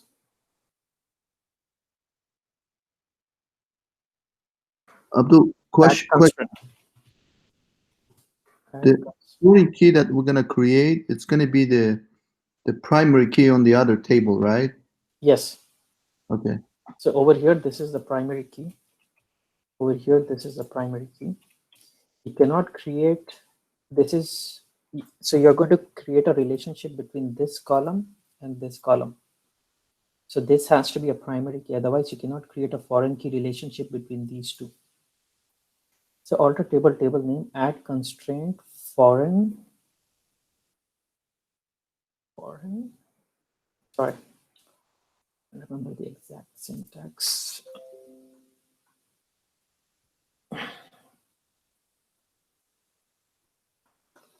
Alter table, table name, add foreign key. Yeah, you don't need this. You don't need the word constraint. Alter table, table name, add foreign key on this column, and it references which table? HR dot the master table, right? So it references this table and which column in this table?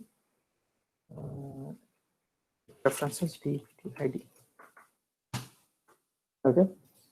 So I'm saying alter this table, add a foreign key on this column when it references this table and this column. So every time you insert any value into this, it will go and reference this table here and see if that value is there. Only then it will insert it here. So alter table, this is the child table, add foreign key. So I'm saying alter this table, add a foreign key on this column when it references this table and this column. Simple.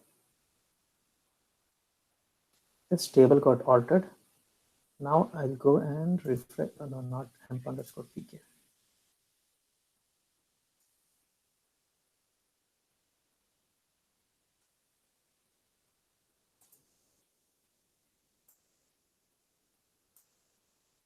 Here is amp underscore fk. I go to constraints. It has one primary key constraint and one foreign key. Okay, and it is telling you that it is referencing this table. Okay, So Abdul, can we have like multiple parent tables for a child table? Yes, you can. Try it out. Okay. Yeah, I will. Now I cannot insert data into this table. I cannot insert data into this table unless this data is present in this table. See, both of these tables are empty now. Both of these tables are empty. See, what happens when I try to insert this? It will say integrity constraint violated. It says integrity constraint violated because this table is empty, this table is empty, but you're trying to insert one up to 10 when this 10 doesn't exist in this table. So this table is empty, this table is empty, and I'm trying to insert one Abdul 10 here. Whereas, so this will go and check if this exists in the department table or not. If it doesn't exist, it will give you this message. Is this clear to everyone? So when you have to insert data into this table, that record should be first present here. So when you're inserting data, data should be present in department table first, and only then it can be entered into child table. Okay, so let me insert data into department table first. Insert into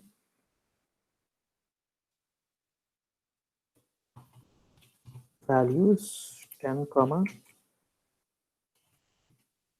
IT.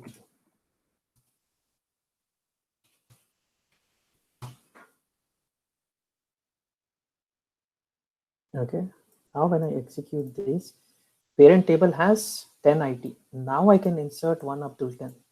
Now I will be able to insert, because in the parent table, see, in the parent table 10 is present. So in the child table, when you're inserting this value, it will go and check here if it's present or not. Now I'm going to insert to Sam. Will this work?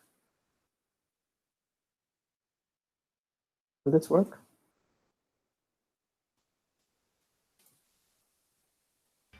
No. Because 20 is not present in the department table. So it will say integrity constraint. So you're trying to hire a person into a department which doesn't exist, right? So it will say no. First, make sure that this department exists in department table. Only then you can hire an employee into that. So it's mean the child table should be a subset of parent table. Is it correct? Not the table, that column. You're half right. So you're saying this column should be a subset of this column, not this one. This column should be a subset of this column. Got it. Okay, now I inserted 20 here. Now I have 10 IT, 20 sales. Now if I enter 2 SAM20, it will go and check if that 20 is existing here or not. Okay, now let me try to insert 2 SAM20. Now it will take it. Clear? Now the question somebody asked yesterday. This is clear so far. First of all, when you're inserting data, data should be inserted in parent first and then child. Now, someone tell me, who asked me this question yesterday?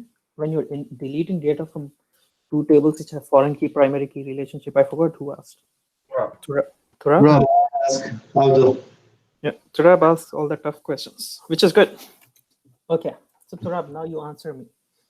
When you insert data into the tables, you always insert into parent table and then the child table, because this has to exist for this to exist.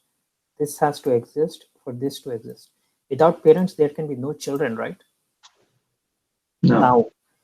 Now, can I now? You know, when you have to insert data, you have to insert into parent table first and then the child table. Now, when I want to delete data, can I delete this record? First, you're gonna delete from the child table. Then very good, very good. Did everybody understand this? I cannot delete this. What happens if I delete this? What happens if I delete this? This is existing without it existing here, right? This is always a subset of this. So it will say cannot be. It will say parent a child record found. Okay, so let me go. We have to delete child first. Yes, when inserting parent first and then child, while deleting child first and then parent. Does it matter if, let's say, we delete the child, we leave the parent? Yeah, that's okay. Yeah, that's yeah. So but you can if we delete, want, hold on. oh, sure. You can delete this, and this can still exist because this is a subset of this. Okay, this is a subset. So, but this cannot happen. This cannot happen. Okay, this can happen. This can happen. But let me show that first. So I'm going to delete directly from the parent table, which is wrong. It will not let me do it. So delete from table where department ID equals 10. It will say child record found. It is saying, how can you delete this when there are people depending on you? You cannot leave your child and go away, right? You cannot just leave your child in the street and just go away because this child is depending on you. No, it says you cannot do that. You have to first get rid of the child. You have to give this child for adoption and then you can leave. Bad example, but yeah, something like that. Is that clear? Okay, somebody had a question. Yeah, so if there is a need for the parent table to go away, in that case, we will remove that foreign key constraint and then we can do it. Two ways. If you want to completely drop this table, okay, you will have to first delete this table and then this table. Good question. So if you want to delete this table, you cannot delete this table. You will have to first delete this table and then this table, or disable the connection between these two, disable the relationship between these two, and then these will be like two independent tables. Then you can do anything on this one or this one or this one or this one. Is that clear? If you want to delete this table, you will have to first delete this and then this, or disable or drop the constraint between these two tables. And then So delete this and parent then is always depending on child, so even table, everything. yes, data and table, everything. So right now, if I try to delete, if I try to drop employee, if I try to drop department table, it will not let me. It says an attempt was made to drop a table with unique or prime referenced by foreign keys in the other table. Okay, it's saying either drop or even either drop the table or disable the constraint. So what I will do is I will actually drop employee table first. We'll always drop the child table first. Abdul, The table got dropped, and then I will drop the parent table. See? Go ahead. yes, can you go back to SQL Developer? So there is a select statement over there. Select all from user constraint where tab name. Can you query that, please? This is all constraint. So it is saying disable that constraint which exists between these two tables. Okay, I already dropped those tables. Let me create these two tables again. So table created, and let me create this constraint. So let me insert one more record here. Let me insert one more record here. And let me insert one more record here in employee table. Let me do a commit. Okay, now when I try to drop the department table, it will say disable the constraint. Only then you can drop. So you have to disable which constraint? Select star from, go to your all underscore constraints where table underscore name equals temp underscore fk.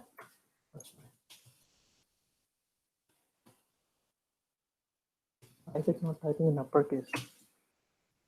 Temp underscore fk. So it is saying, sorry. So this table has two constraints, one primary constraint, one foreign key constraint. It is saying drop this foreign key constraint or disable this constraint. Okay, so how will I disable constraint? Alter table temp underscore fk, disable constraint, and then the constraint name.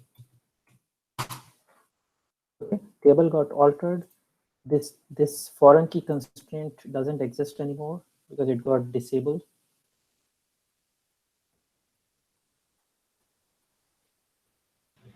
Can you direct? Let me complete this, please. Wait, let me complete this.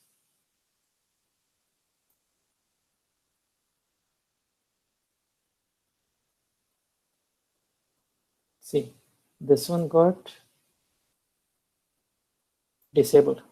The foreign key. Now these two tables do not have a relationship.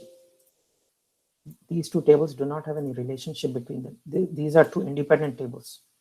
Now I can drop master table first. I can drop child table first, sorry, because these two tables do not have any relationship between them anymore. Is that clear? So you can disable the constraint, or if you want to, there are two ways. You can either drop this table first, and then this table, or delete the relationship, foreign key relationship between them, and then you can drop anyone first because these two are independent. These are not linked. Okay, next question, please. Yeah, my question was, you disable the constraint, foreign key constraint on the parent table. So stop. Sorry. Foreign key is on the child table always. So instead of doing that, could you have disabled it by on that all constraints table by selecting that constraint? No. Okay. No, that table only displays data. You cannot. Okay, guys, do not mess with all constraints, all tables, all tab columns. No, those are system tables. Okay? Those are system tables. That's the reason at work you will not be given access to all system tables. Don't start messing with these tables, okay? Don't start messing with these tables. These are your system tables. I don't know if you have access to update. You cannot just go and here and say update table set status equals to disabled for this constraint or no, it will not work like that. Okay, you have to go to the table and you have to use an alter statement and disable here. Don't mess with these all tables, all tab columns, and all those. Okay, that's it. This is all constraints. All the 6 constraints I've covered. I'm going to cover joints now. I have 30 minutes. I'm going to cover joints. Who knows joints? Turab knows. I do. Rob knows everything. Only Apart from Turab. So, what is joints? Okay, a lot of people have confusion on joints. Even I was very confused with joints initially. It took me almost a year to understand what is joints because I did not have a teacher like me. I'm just kidding.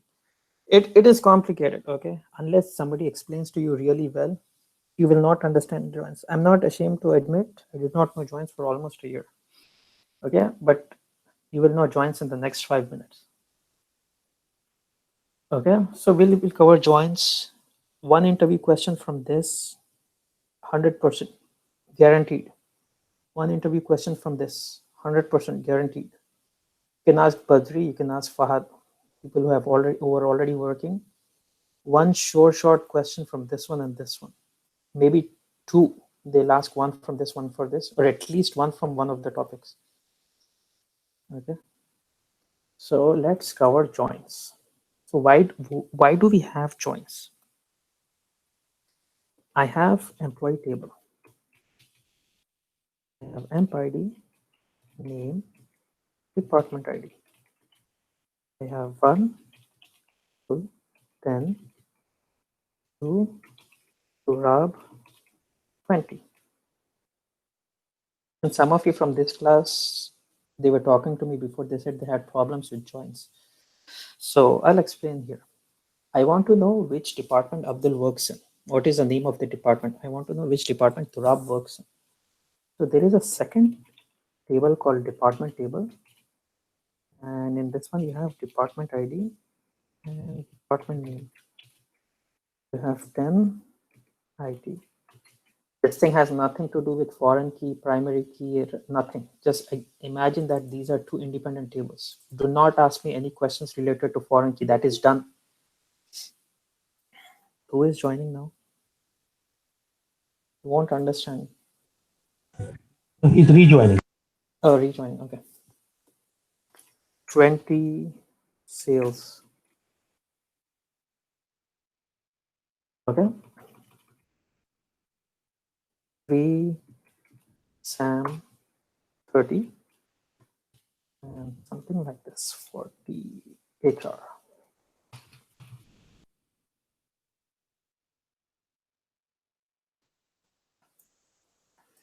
If I want to know which department Abdul works in, so first I will have to query this table. Then I will have to come to this table and check which one. I want to know which department Turab works for. So I will have to first query employees table, get Turab's department ID, then come here and see which department Turab works for, right? Now, somebody can say, Abdul, why do we have 2 separate tables? Why can't we have one table with everything in it? Why can't we have everything, right? Why can't we have one table with all this information in it? Why do we need to have 2 separate tables?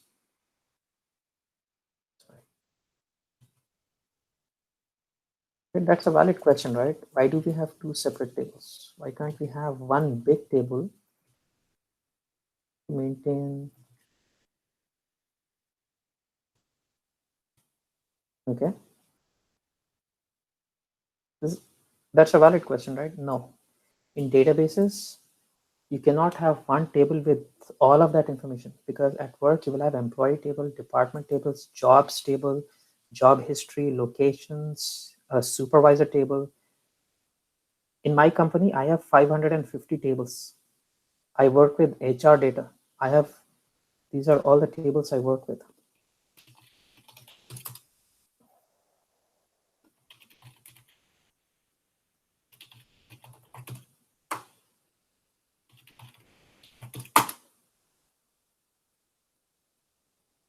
Okay, these are all the tables. See, Ignore these, ignore these, ignore these. I'll show you all the tables. See, these are all the tables I work with. Action table, bank deposits, benefits, check, citizenship status, deductions, all the deductions, balance, deductions, class, deduction, frequency, budget, budget earned, budget tax, department table. Then you have employee class table. I have 600 tables here. I cannot have 600 data for 600 tables in one single table. All the way till here. PS tree node, visa status, which union the employees belong to, distribution, how is their history. So job code table. So I have 550 tables at work. So I cannot have data for 550 tables in one table, right? So it's always broken down. So this is called as denormalized data. And this is called as normalized data. This is called as normalized. This is called as denormalized. The denormalized is a bad design. You should have normalized. Okay, data should be broken down into individual subject areas. Employee table should only have employee information. Department table should only have department information. Job table should only have job information. Okay, some other table should have that only information. Right now, this is a bad design. It's a nightmare to maintain this table. So we will not, nobody uses this. Okay.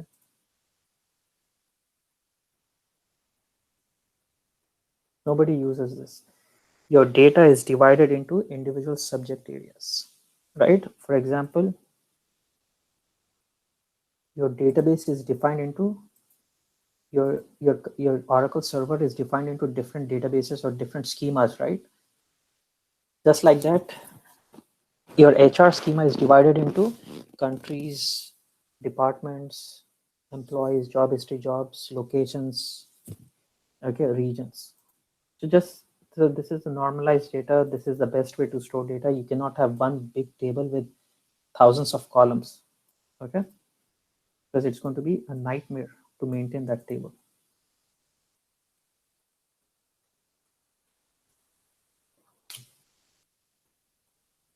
Now, if I want to see Abdul's department ID, I want to know which department Abdul works, I will have to write two separate queries. So I will have to first find out which department Abdul works for, then come here and see which department, what's the department name, right? That is, there should be a better way of doing it, right? I don't want to write two separate queries.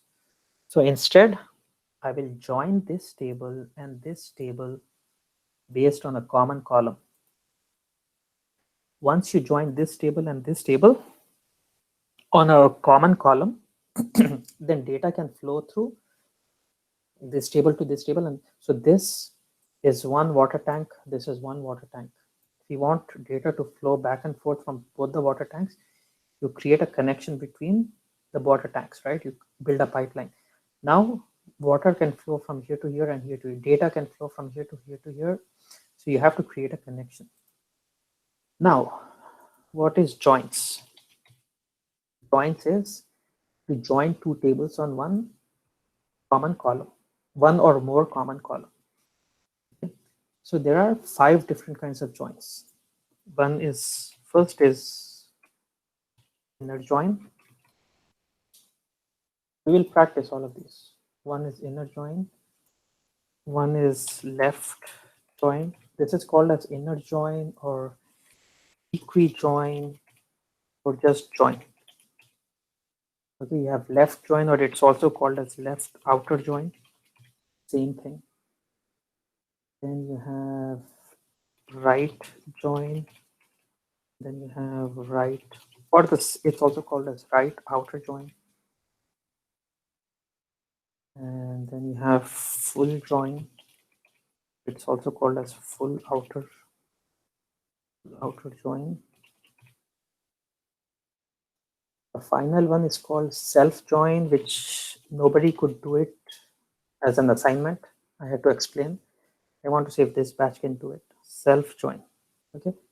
This is very rarely used. I had to use it once in 12 years, but we will still cover it. So something which I learned in 12 years, you're going to know even the day before even going to your job. So what does equi-join means? Or inner join or join? When you're joining two tables, it will only give you matching records. So over here, only these are the matching records. Only these are the matching records. So when you join these two tables, this is the output you will see. Amp ID, name, department ID, and then department name. The output you will see here is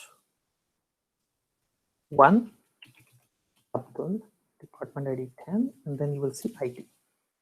And then you will see 2, Turab, then you will see department ID 20, and then you will see sales. You won't have to write two separate queries. In one query itself, you will know what is the department ID, department name, and everything. Is this clear to everyone? So it will not display the duplicate data. I mean, the two columns from the two tables which have same column name or the join.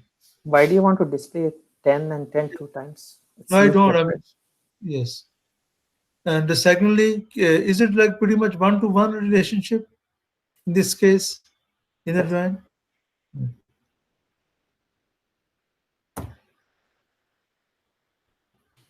Is this clear to everyone? Yeah. Clear or no? You will not see 3 SAM 30 because there is no corresponding match here. You will not see 40 HR because there is no employee for that department. Now, this is simple. Okay, this is simple. Now, for you to do left join,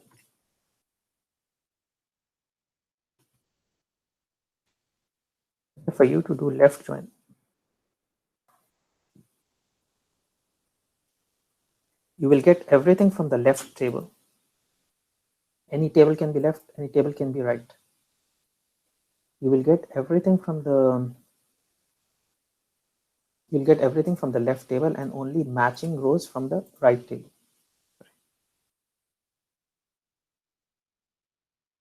Clear? You will get everything from the left table and only matching from the right. So this is how your data will look like.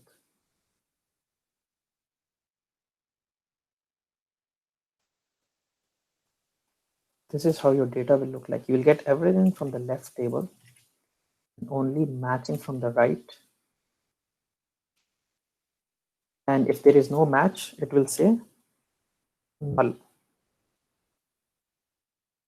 This is clear to everyone. Yeah, this is clear. So let me move on to right join. Okay, if you understood this one, that's it. Then my job is very Abdul, easy. I'm sorry. Is the left table is the one that's created first? Which one is created first? You can create any table first or second. There is no, these two tables do not have any relationship between them. I am only this. So left table means I'm taking everything from the left table and only matching records from the right table. Because when you say left join, everything from the left table. This table can be left or this table can be left. In this example, I took employee table as left. This is the right. This is left table and this is right table. Okay, we will write examples for that. I'll show the examples for that. Now, right join. How does right join work? It's the opposite of left join. So you will take everything from the right table. You will take everything from the right table and only matching from the left table. If there is no match, you will display null. Okay. For example, right now your data will be like this. You will take everything from the right table and only matching from the right table. And if there is no match, you will say null.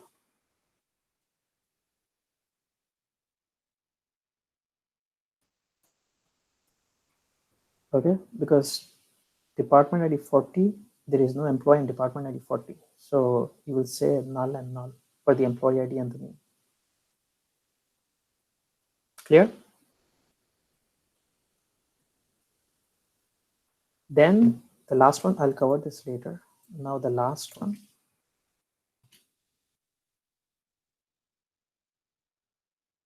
We'll join on again on department ID and department ID. This will display all the matching and non-matching records. Can someone tell me how many records I will have here? Can someone tell me how many records I will have here? 4, I guess. No No. guessing. No guessing. 4. You will have 4 records. That is correct. Yeah. So you will have everything from the first. You will have all the matching records. So all the matching records is 10 and 20, right? So you will have all the matching records. Then you will have the non-matching records from the left side, and then you will have non-matching records from the right side. This is full outer join. This is clear to everyone. Yes. Inner join, equi-join, and join means you will have matching records from both sides. Left join means you will have everything from the left and only matching from the right. Right means you will have everything from the right, only matching from the left. Full outer means you will have all matching and non-matching records. So these two are matching. This is non-matching. This is non-matching. Is this clear? So we will practice this. Create table. Tonya, is that clear? Yes, yes, clear. Abdul, can you please go back to the previous screen for 2 seconds? Take a screenshot if you want. But I'll send this Excel if you want. But for now, you can take a screenshot if you want. If you have any questions, ask me before I start. So about the full join, right? Where is the theory about the department ID? Oh yes, sorry. I need to have department ID 30 here. Okay. Okay. So let me create a table. Employee ID number. Temp name varchar 215. Then department ID number. Then I will create another table. Create table dpt_join. Department ID is going to be number. Then department name is going to be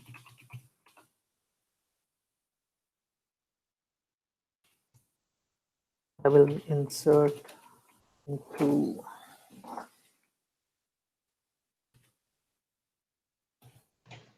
Abdul, we have employees table and department tables, right? So they have a relationship. Why you always, every time you create a table and then insert the columns? because that has too much data in it. That has too much data in it. So I want to just see. I can use this table. Mm-hmm.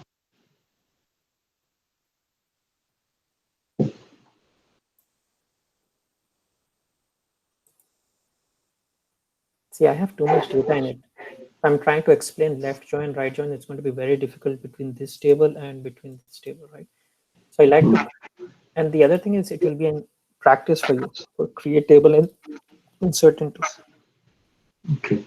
Okay. Can everybody go on mute, please? So, okay, I will insert one. Abdul. 10.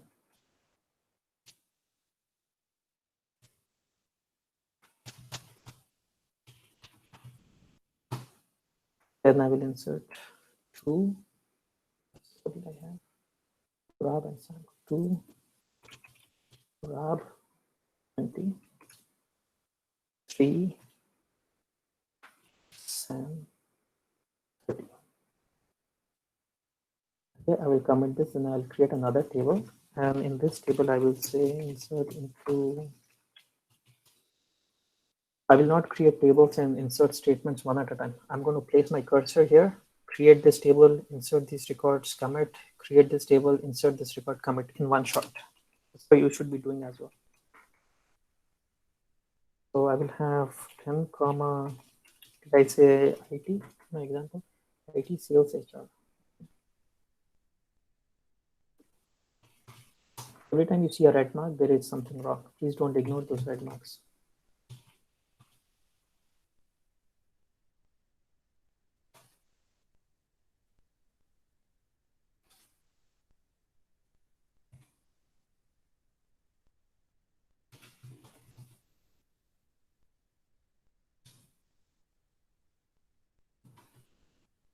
Right.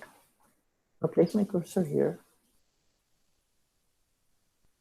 So it created employee table emp join, inserted 3 rows, commit completed, created department table, inserted 3 rows and did a join. I will review this. Please execute that. Now let me check the data in both these tables. Select star from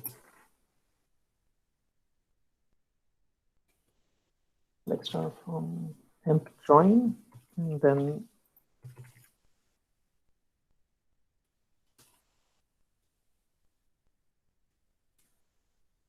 I can check the data by, so this is the data in the 2 tables, employee table and, okay. Now, how do I join these 2 tables? Because if I want to see Abdul's department, I will have to execute this and see this department, and then I will have to come here and write like this and execute this. So I know this, right? Or I can, there is one way to write this. I can write select star from HR dot dpt underscore join, where department underscore department ID equals select department ID from emp underscore join, where ID equals emp ID equals to 1. So this is Abdul's employee ID is 1. So I'm getting department ID. So this is department ID. So I can write something like this. Okay. But there is a better way of writing this. So you will write select star from, this is how you write joins. You will say select star from HR dot emp underscore join A, join HR dot join B on A dot department ID equals B dot department ID. And I can execute this. So I will get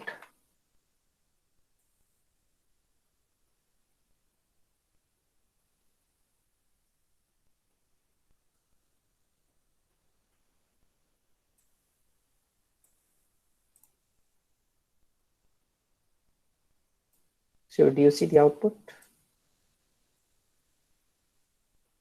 So this output and this output is same when I do an equi-join, right? So you can just execute this. So you're saying select star from HR.emp join A, join HR.emp department join B, and you have to join on a common column. Okay, you see the department ID is coming twice, department ID, dept ID and dept ID 1. So instead you can say here A.emp ID, comma A.emp name, comma B.dept ID. Dept ID is present in A and B, but always take it from B because department table has better department ID. Okay, and then B.dept name.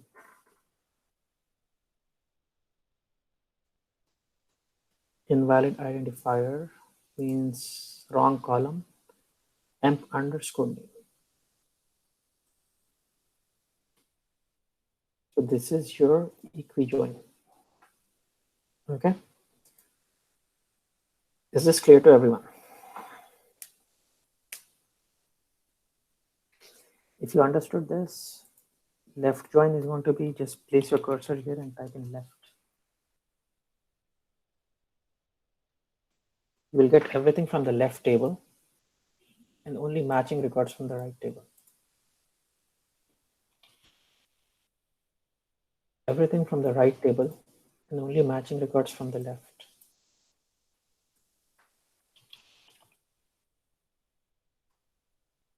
You'll get all the matching and non-matching records. This is clear to everyone.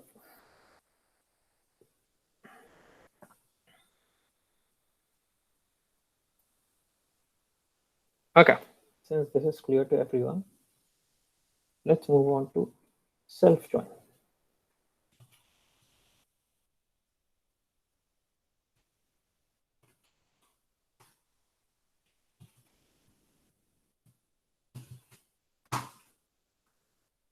Okay, since you guys, everybody understood joins, I want to find out employee ID, first underscore name. So I want you to write a query to find out employee. Nobody could do this in the last 10 batches, 9 batches. First name, I want to find out first name, last name, and then I want to find out manager underscore ID, then manager first underscore name. Can somebody write me a query to give me employee ID, first name, last name, manager ID, and manager first name? Give me 2 minutes. Abdul, can you copy paste to the? We can just take the column names. Simple. Employee ID, first name, last name, manager ID, and manager name. I'll do it.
Okay.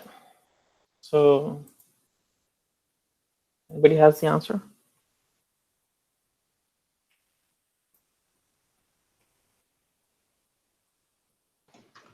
Please check the query that I sent.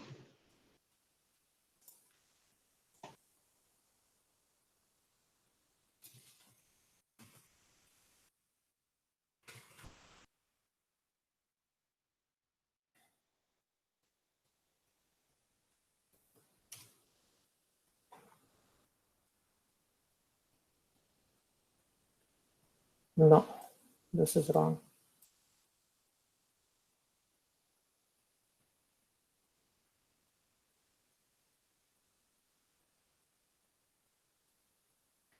This is wrong. You're saying Elena's employee ID is this, and Elena's manager's employee ID is 149. You're saying John's employee ID is this, and John's manager, the person reporting to, you're saying John reports to himself? You are very close to the right answer, but you made a very silly mistake. We just got to order by. No. Even if you order by, this column will not change, right? So Adam is reporting to himself. Steven is reporting to himself. So you made one small mistake which messed up your entire thing. Okay, so let me explain. I mean, that's 50% right, but Is there not a table called manager table? Like there is no manager table. If there was manager table, I wouldn't give you this question. Right? You'd just do a simple join and okay. First thing, I have a table. I have an employee, Abdul. He is the CEO. He doesn't report to anyone. Then I have Turab. Turab's manager ID is 1. So that means Turab reports to manager ID 1. And this manager is again an employee. Sam reports to manager ID 2. And 2 is again an employee ID. So Sam reports to Turab, but Turab is again an employee. So we have 2 columns which have a relationship between them in the same table. What is manager ID? It's an employee ID only, right? See, Sam employee ID 3 reports to 2 and 2 is Turab. 2 reports to 1, 1 is Abdul. So manager ID is nothing but an employee ID only, right? Do you guys agree? So Yes or no? manager ID equals employee ID. Yes, that's what he did, but he reversed this. Okay, so let me write this. It's okay. So select. So how many columns do I want? 1, 2, 3, 4, 5. 4 columns I can get right away. 4 columns I can get right away. So that means 80% of the answer I already have here.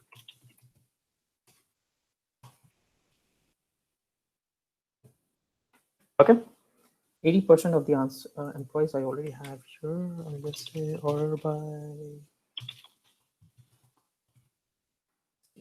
Yes.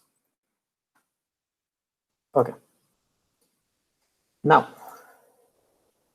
manager ID is nothing but an employee ID, right? See, Nina reports to 100, and who is 100? 100 is Steven. Lex reports to 100. 100 is who? Steven.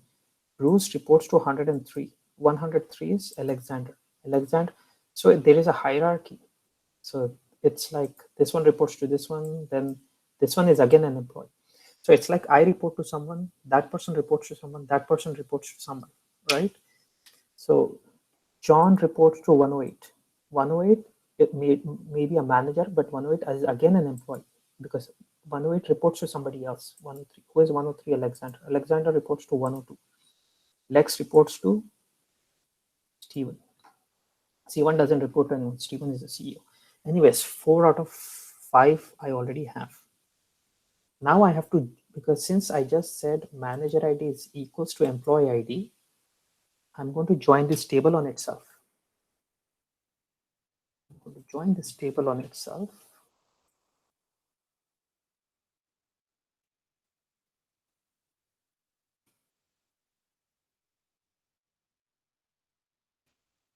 This query will still work. Yeah, I'm going to say join employees B on a dot manager underscore ID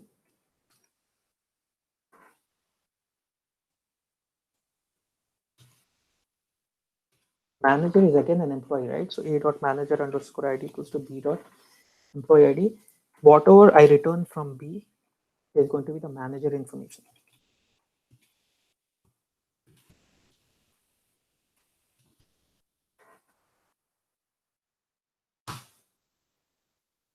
So let's check it out. Let's see Lewis. Louis employee ID is 113. Louis reports to 108. And who is 108? Nancy. It's over here, right? Whatever I return from B is going to be manager information. So if I say B dot salary, this will be manager salary. This will be manager salary. So this is Alexander, or you can say, you can put A dot salary. Whatever you return from A is going to be employee information. Whatever you return from B is going to be manager information. So Louis, his salary is 6,900. Louis reports to Nancy. Nancy's salary is 12,008. See, Nancy's salary. So how do we know this is correct? So you can query this table.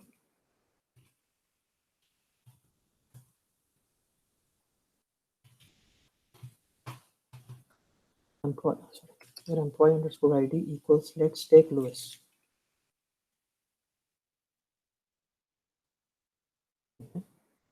Who does Louis report to? 108. Okay, Louis reports to 108. Who is 108? 108 is Nancy. Nancy's salary is 12,008.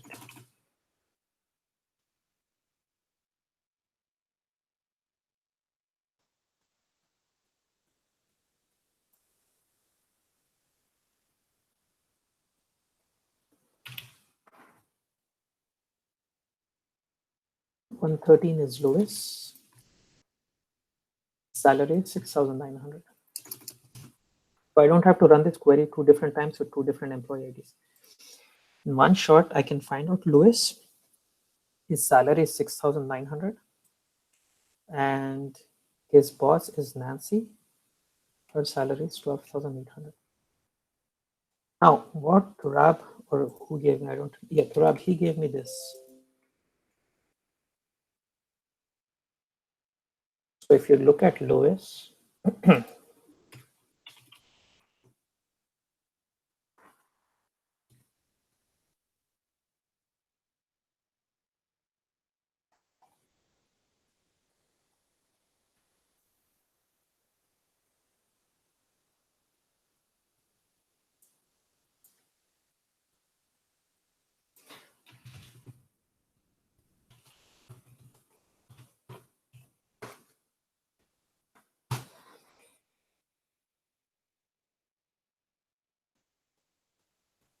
okay, so something went wrong because what you are saying is all employees are managers.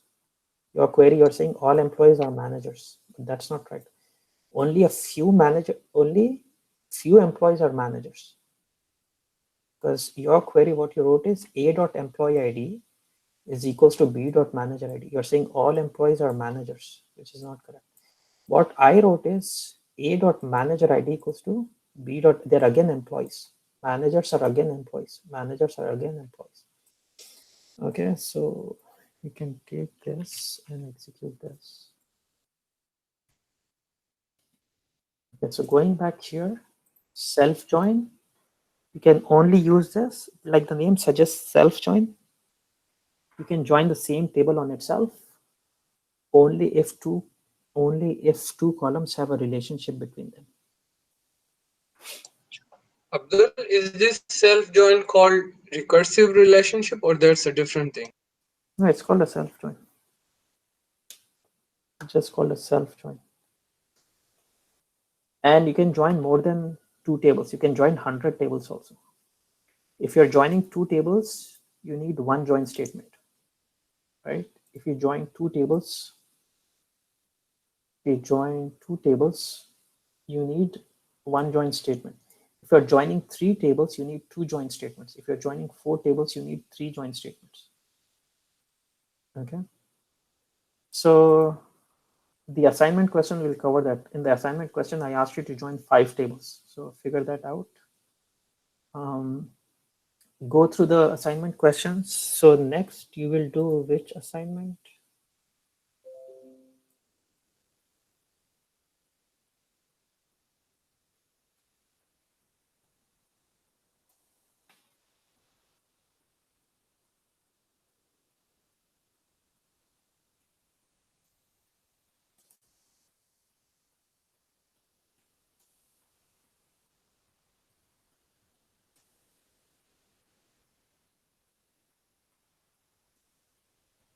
So how many did you do so far?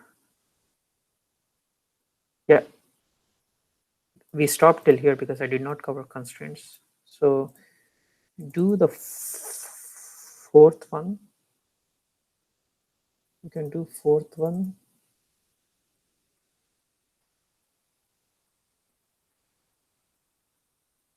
And the fifth one.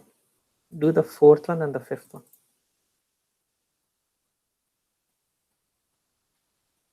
Yeah, do the fourth and the fifth one. Try to do it before class. I don't want to spend too much time on the assignments because we covered everything in detail today. So go through that. We will have a class from 10 to 1 tomorrow. Okay. Anybody has any questions?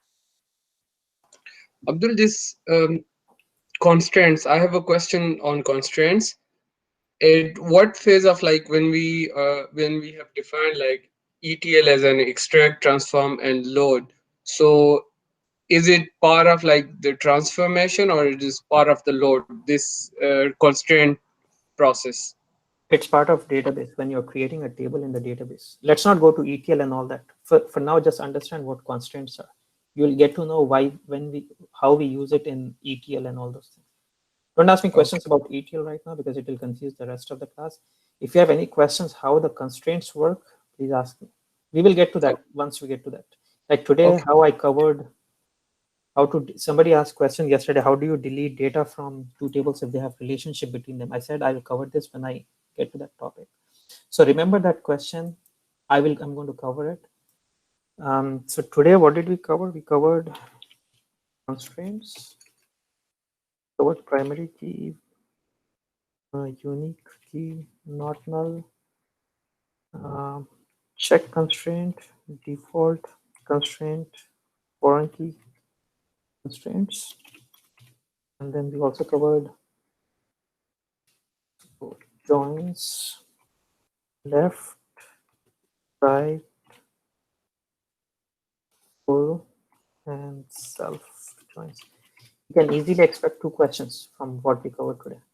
You can easily expect 2 questions from the constraints and joins. So tomorrow I will cover assignment questions and group by. Tomorrow I will cover group by. Okay. Anybody has any questions? Abdul, can you send us today's Excels, please? Yeah. Actually, let me start. I forgot to do it. Let me start uploading this Excel on the drive. I'll do it right now. Assignment 4 and 5, right? Yes, please. Do assignment 4 and 5. You have to spend some time. It's going to take some time, but you have to spend time, okay? Guys, please do not, I give full access to everyone. Please do not edit those, okay?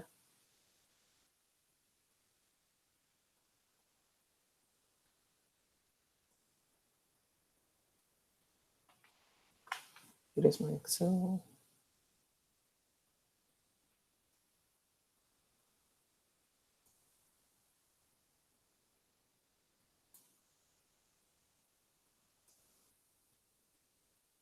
Actually, on the Excel, I will not give full access. You don't need to edit the Excel.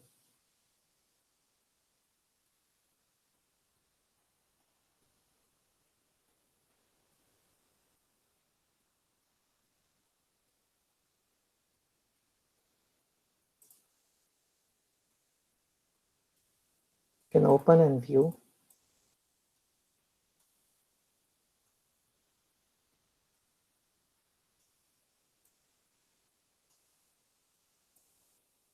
Can you guys check if you have access to that Excel?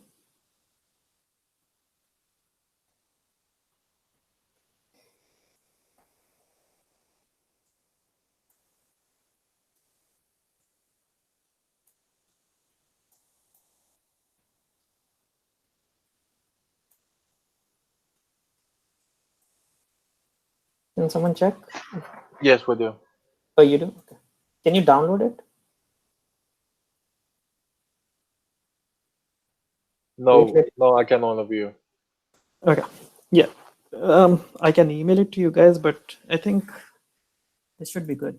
You can just view it from here. You don't need to know. You can go to the schedule, whatever we covered. Abdul, but that's not what. Yeah, you're attaching that too. Yeah, everything is there. Yeah, but I see only On the book bottom. cover. Yeah, on the bottom, do you see? You have different tabs here.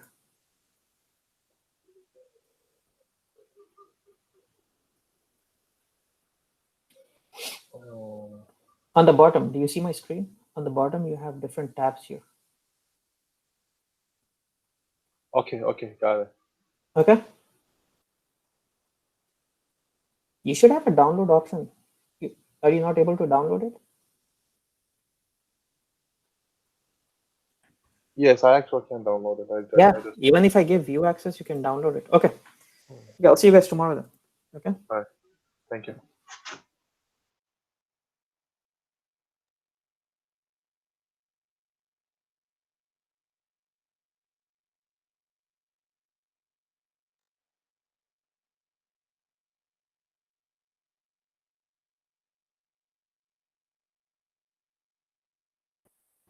Turab çıx da.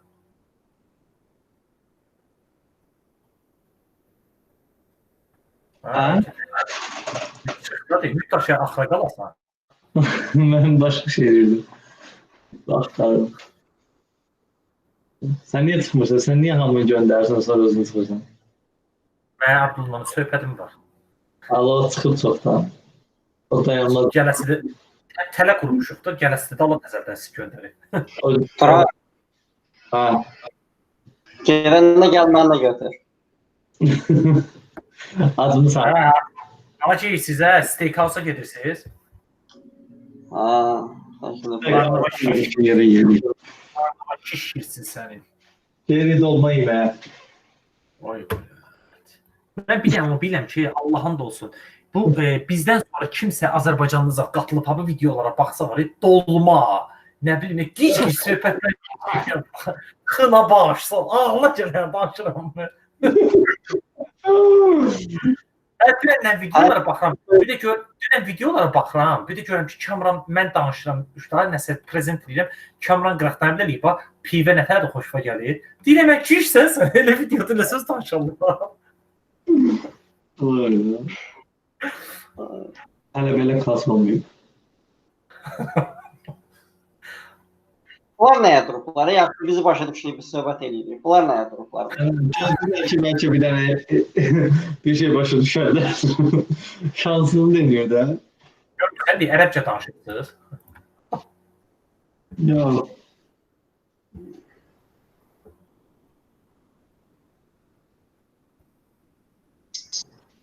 Ramin başa düşdün danışdıqlarını?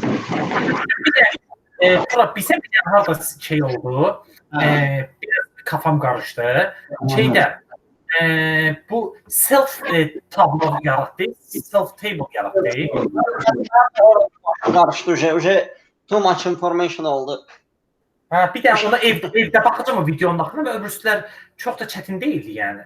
Mən bir də sən nə sualın var idi Turab? O, məsələn, dedik ki, orada tabloda şey verirdik, constraintlər verirdik. Dedik ki, məsələn, bir tabloda 2 dənə primary key ola bilməz da, sadəcə composite edə bilərsən.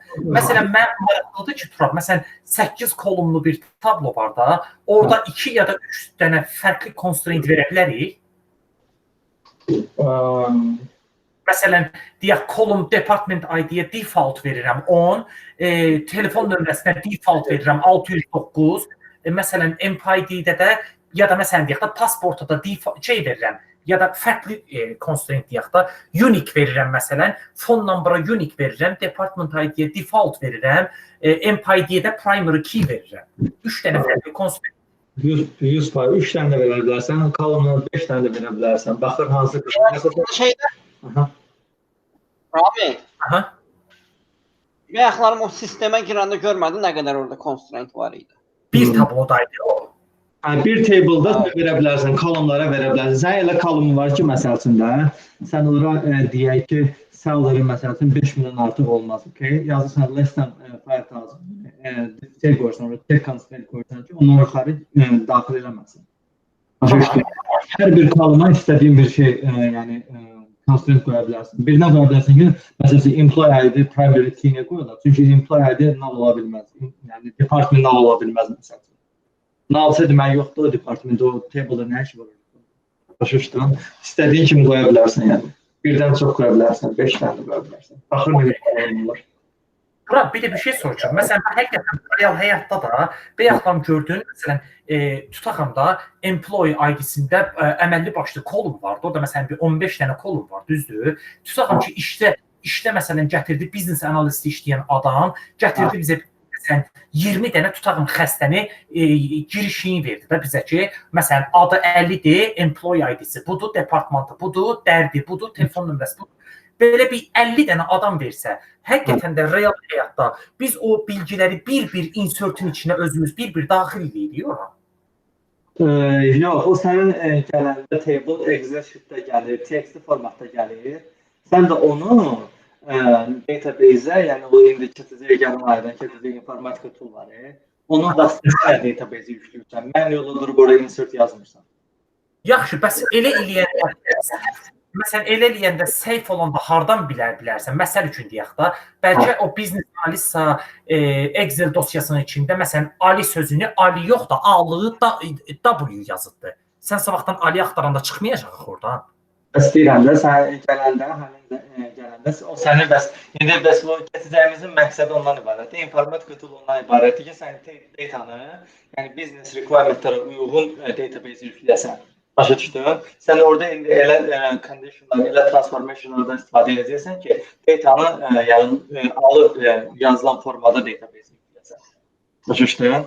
Yəni onları bizə başa salacaq. Mənə çox məntiqdir. O gün mən sual verdim ki, biz bunlar bir-bir kim deyir ki, məsələn da, o qədər də olsa iş gör də gir əlindən. Mən çox məntiqsizdir o şey. Yəni, məsələn, mən bir xəstəxanada tutaqam da, biznes analisti oradan gətirə bilər ki, indi xəstəxana sənə görə deyirəm da, lap tikinti şirkətində işləyirəm. Bir günün içində 150 dənə bilgi gətirə bilər ona, fərqli-fərqli. 150 yox, məsələn, bizim xəstəxanaya gün ərzində departiyaya, urgent departmentə nə qədər adam gəlir? 500 nəfər deyək, məsəl üçün. 500 nəfər. Durub ona hər axşam günün sonunda bizə fayl gəlir də, məsəl üçün ki, Excel sheet-də gəlir, hansısa bir formada gəlir, bir database-dən məsələn tək edirik.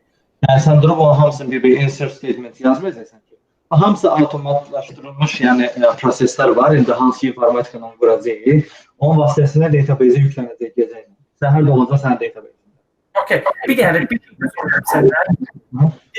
Bu sən deyirsən 400-500 nəfər gəlir deyək də, düzdür? Məsələn, orada biznes analist səndən elə bir şey istəyə bilər ki, məsələn deyək də, xəstəxananın ana tablosuna haykırıdır. Misal üçün deyirəm, orada sənə verə bilər ki, duplikat bir MPID nömrəsi verər, amma sən deyərsən ki, məsələn də Ali, məsələn biznes analistlər ya da kimsə, burada bəs sən bildiyin adamın qabağında MPID deyək 199-dur, amma duplikat olmaz da. Yəni, sən ona atqaz edə bilirsən real həyatda, yoxsa onu dediyin mütləq hər hansı bir yolla həyata keçirməlisən.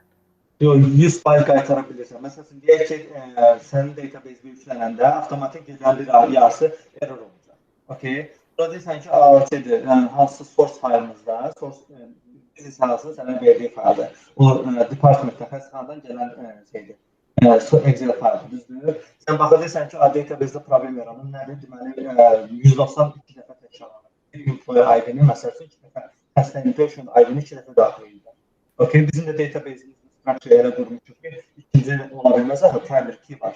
Ona görə sən səhər həmin business analistini user bilirlər də ona.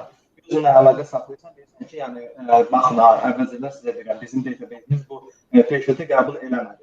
Yəni, xəbərin olsun. O, gedir öz tərəfindən, o təzdən orada fix edirlər, source team, hansı ki, user team eləyir, fix edir, təzdən sənə göndərir. Göndərəndən sonra bir şey oturur database-ə, sən ona deyirsən ki, okey, hər şey qaydasındadır, yəni bizdə oturur, information yerindədir. Başqa geri qaytara bilirsən, ona deyə bilirsən ki, burada səhvlik var. Geri qaytarma olur. 100%. Birincisi, əvvəlcədən bütün yəni o proyektlər qurulanda əvvəlcədən danışırlar ki, biz belə quracağıq. Onlar hamısı razılaşır ki, məsəl üçün əgər null value gəlsə, biz onu geri göndərəcəyik. Null value əvvəlcədən bunlar danışılır. Okay? Əgər iş prosesində olur da, bəzən müştəri məsəl üçün gəlir, deyək ki, adının yerinə məsəl üçün başqa şey yazır və yaxud da SSN-i götürür, yarımçıq qoyur. Sən onu bildirirsən ki, database-də belə problem var. Səncə nətər eləyək? Davam eləyək, yoxsa onu ignore eləyək, yoxsa qalsın? Ondan sonra... Okay. Amma belə çox şey görsəm, prosta bizə nətər diqqətli olmaq lazımdır ki, qaçırmayasan da gözündən. Ya da bir də prosesi elə bir genel olaraq gözündə tutmaq lazımdır ki, genel olaraq biləsən ki, məsələn deyək də işlədiyin yerin prosesi nədən ibarətdir? Yəni kampaniya gedəndə sən bilməlisən ki, sənin deməli parent table'ların hansıdır, child table'ların hansıdır. Məsələn, gecə hansı table'larda olur, birinci hansı table'lar başlayır. Hər bir kampaniyanın özünün o parent və child table'ları var da, gecə ilə işləyir. Birinci o department table'lar deyək ki, dolur, onun dediyi kimi. Başlayır child table'larda olmağa. Səhər də business analyst'dır, data warehouse-dur, kimdə işləyirsə, business reportlar hazırlar. Onlar o məlumatları oradan extract edirlər. Bəs sən təzə işə girəndə, məsələn, tutaqım ki, mən məsələn girdik təzə işə də, orada indi qurulmuş şirkətdə, məsələn, oturmuş bir sistemləri var da adamların. Yəni o aysalda indi orada biz gedəndə məsələn mən başa düşürəm ki, bizə documentation verərlər də ki, məsələn bu tablolar bunlar, amma yəqin ki, mənə deyir ki, o çətin olar bizə ki, ilk 3 ayda ki, oturub yəni o qədər tablonun içindən məsələn buna yox da əslində child bu tablodur, buna girməlisən bilgini, sonra gəlib oradan ona bir relation verməlisən də, başa düşürəm, link atmalısan ona. Onlara yəqin ki, o çətin olar təzə işə girəndə adama. Təzə işə girəndə mən hələ indiyə qədər, yəni bizim o qədər table'lar var ki də, yəni mən o table'ları hələ indiyə qədər, yəni necə deyim sizə, gedib baxına çıxa bilməmişəm. Hələ indiyəcə mən tam bilmirəm ki, mənim dimension table'lar, fact table'larım hansılardır.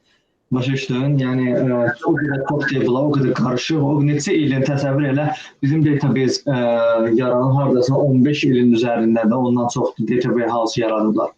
Ona görə sən onunla ayarlaşmaq üçün gərək bir hardasa rahat bir 3 il, 5 il işləyəsən ki, həmin kompaniyada sən biləsən bu kompaniyanın yəni nədən pul qazanır, hansı table'lardan, hansı reportlardan pul qazanır. Yaxşı anlayış olsun. Ona görə gedən baxacaqsan ki, bu neyinlər, bu nə qədər table'lar var, bundan nə oyun çıxardılar, gecə nə table'lar işləyir. Bəs bir şey sən indi həqiqətən, məsələn, reallıqda sən nə qədər vaxt orada işləyirsən? Bir il keçirdir, bir ildən çoxdur. Aysa, məsələn, indi belə bir şey deyim də, tutaqım ki, biz əli ilə, məsələn, getdik hansısa şirkətə, həqiqətən orada bir insana inisiativ kullanırlar ki, adamlar təzə gəlibdir, hər halda bir 4000 dənə tablonu qalxıb da adamın bir ayda öyrənəsə halı yox da, indi o adam bir var ki, sənə bir iş tapşırsın, məsələn, 500 adamı sən bəlkə də, belə deyim də, 45 dəqiqə içində sən girib, rahatlayıb, bütün işləri sırasına qoya bilərsən. Bir də var ki, əli ilə mən orada oturub, dalbadalı e-mail gəlir, düşünsənə, dayanmır, yəni, ardı-arxası. Yəni, onu yerinə yetirmək lazımdır o işdə. İndi yarımçıq qoyğundan buna keçmək olan şey deyil ki, sən istər-istəməz, yəni, bunu da yerinə yetirməlisən, o adamın da istəyən yerinə yetirməlisən. Yəni, onlar heç olmasa inisiativ işlədirlər ki, məsələn, bu adam biraz təzədir, buna biraz da... Ay Ramin, təzədir yox, normalda işə girəndə sən demirsən ki, mənim tutaq ki, təzə öyrənmişəm bu şeyləri, mən elə şey deyim, sən o kampaniyaya aid şeyləri öyrənməyə sən vaxt tanıya bilərlər də, yoxsa ki... Mən o deyirəm. İşə girəndə normalda demirsən ki, mən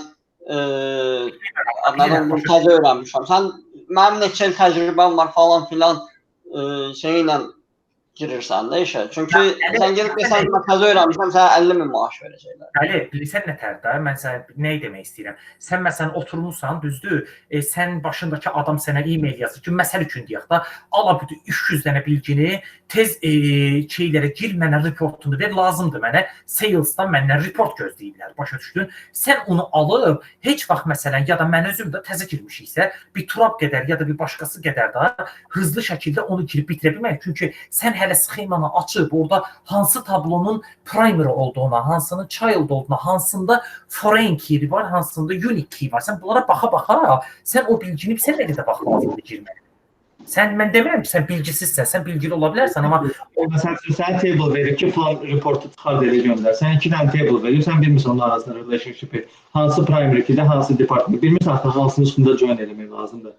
Bəzən ola bilər ki, sən soruşa bilərsən ki, məsələsində mən primary key kimi hansını eləyim və yaxud da girib özün də figurat elə bilərsən. Onun üçün təcrübə lazımdır ki, girib hardan tez baxım, hardan join eləyim, hansı primary key-də, hansı relationship-lar arasında. Yəni, mən bir dənə reportu göndərməyəm, maksimum sənin üçün 3 günü vaxtım var. Nə qədər vaxtın var? Üçündə maksimum deyək ki, sənə bir hansı tapşırıq verirlər. Tapşırıq deyəndə ki, hansı deyirlər ki, gir məsəl üçün patient hansı bir datasını çıxartıb, extract-lə verir. Okay, sən onu məsəl üçün gün ərzində normalda göndərməlisən. Okay, bu gün göndərmədinsə, sabah da göndərməlisən, 3-cü gün sən yazacaq ki, yəni update istəyirəm də başa düşdün. Sənin başın üstündə gəlib durayaq ki, artıq buna var. Mən elə bildim. Amma təzə gedəndə çox şey eləmir. O qədər də yapışdırmam. Qəşəng, aha, İndi işə girsən, yəqin ki, indi Abdul özü kömək eləyərdə sənə təzə proyektlərdə zətdə, ona da maraqlıdır ki, səni kömək eləsin ki, işində problemlər almasın. Başa düşdüm. Tamam, çok süper. Əsas girəndən sonra biraz işləyirsən, yavaş koydarsın sonrasında. Hər dəfə də birinə qoyucu şey olursa girəsən. Amma elə bir şey yoxdur ki, bir dənə bunu öyrəndim, sürədə, ömrümün axırında əlimə uzadım. Elə ancaq seleksiyonlar eləyim məsələsində. Yox, 100% əmin ol ki, hər şirkətin özünün fərqli komutları zadı dolu ki, 1000 dənə şey çıxacaq qabağıma ki, belə bir report yaz ki, məsələn də deyək, qurulu bir reportun olsun ki, məsələn, bəlkə də indi mən elə fikirləşirəm ki, şirkətdə gəlib sənə deyəcəklər ki, elə bir şey məsələn qur ki, mənə məsəl üçün də hər ayın 15-də avtomatik bir reportu bizə e-mail atsın. Sənə də görsən deyirəm, elə bir şey durub sən hər dəfə hər ayın 15-i kalendarda öz alarm qrup yazan şey deyil ki, onu özün bəlkə də yazmalısan. Sənin indi requirementlər verəcəklər ki, məsəl üçün mənə hər ayın 5-i filan patient'ın filan məsəl üçün transaction numberlarla, məsəl üçün hansı type ID ilə nəsə hansı bir report istəyəcəklər. Sən onun üçün informatikada qurmalısan, onu schedule eləməlisən ayın 5-nə məsəl üçün ki, hər dəfə bu şey olsun. Həm də onu eləməkdən əlavə, indi görəcəksən də development var, QA testing var, and production var. Onun production aparmaq üçün nə qədər dokumentasiya lazımdır ki, onları eləyəsən. Odur ki, hər biznesə özünə aid dokumentləri var ki, onları doldurmalısan, eləməlisən. Uzun söhbətlər var da, yəni tək elə bir dənə bunu qurmaqla, query-ni run eləməklə iş qurtarmır. Başa düşdüm. Onda da yəqin ki, informatika dediyi o həmən o tooldur, sonra SQL-dir. Yəqin ki, bunların hamısı bir-birindən əlaqəli olaraq yardımlaşıb elə bir şey çıxardır, düzdür? SQL-də burada məsəl üçün SQL-də type edib yazdığın sintakslar var ha. Sən onu elə ki, informatikada necə deyim sənə? İnformatika belə bir ki, bu PLSQL-in SQL-ın yazdığın query'lər üstündə durub da, onların hamısını orada tətbiq edə bilirsən. Burada məsələn string var, init capture, hatta bunlar hamısını o transformation ayetine qoya bilirsən və datanı istədiyin kimi ala bilirsən. Qəşəng. Yəni bir-birindən çox əlaqəlidir. Bunu bilməsən onu yəni çətin olur. Bilmədiyin data necə getdi çıxdı ora. Başa düşdüm. Super. İnşallah əsas informatikadır. Bunlar əlifbadır. Tamam. Tamam hocam. Əla, uğurlar olsun. By the way, səsimiz də yazılır burada. Azərbaycanlılar hamısı qulaq asır da. Əməli başda bilgi veririk də, nə veririk ki, söylürük işlərə. Əla hocam, uğur olsun sizə. Sizə də inşallah. Oldu. Haydi görüşərik. Hələ görüşərik. Sağ ol. Hələlik. Haydi. Hələlik. Sağ ol.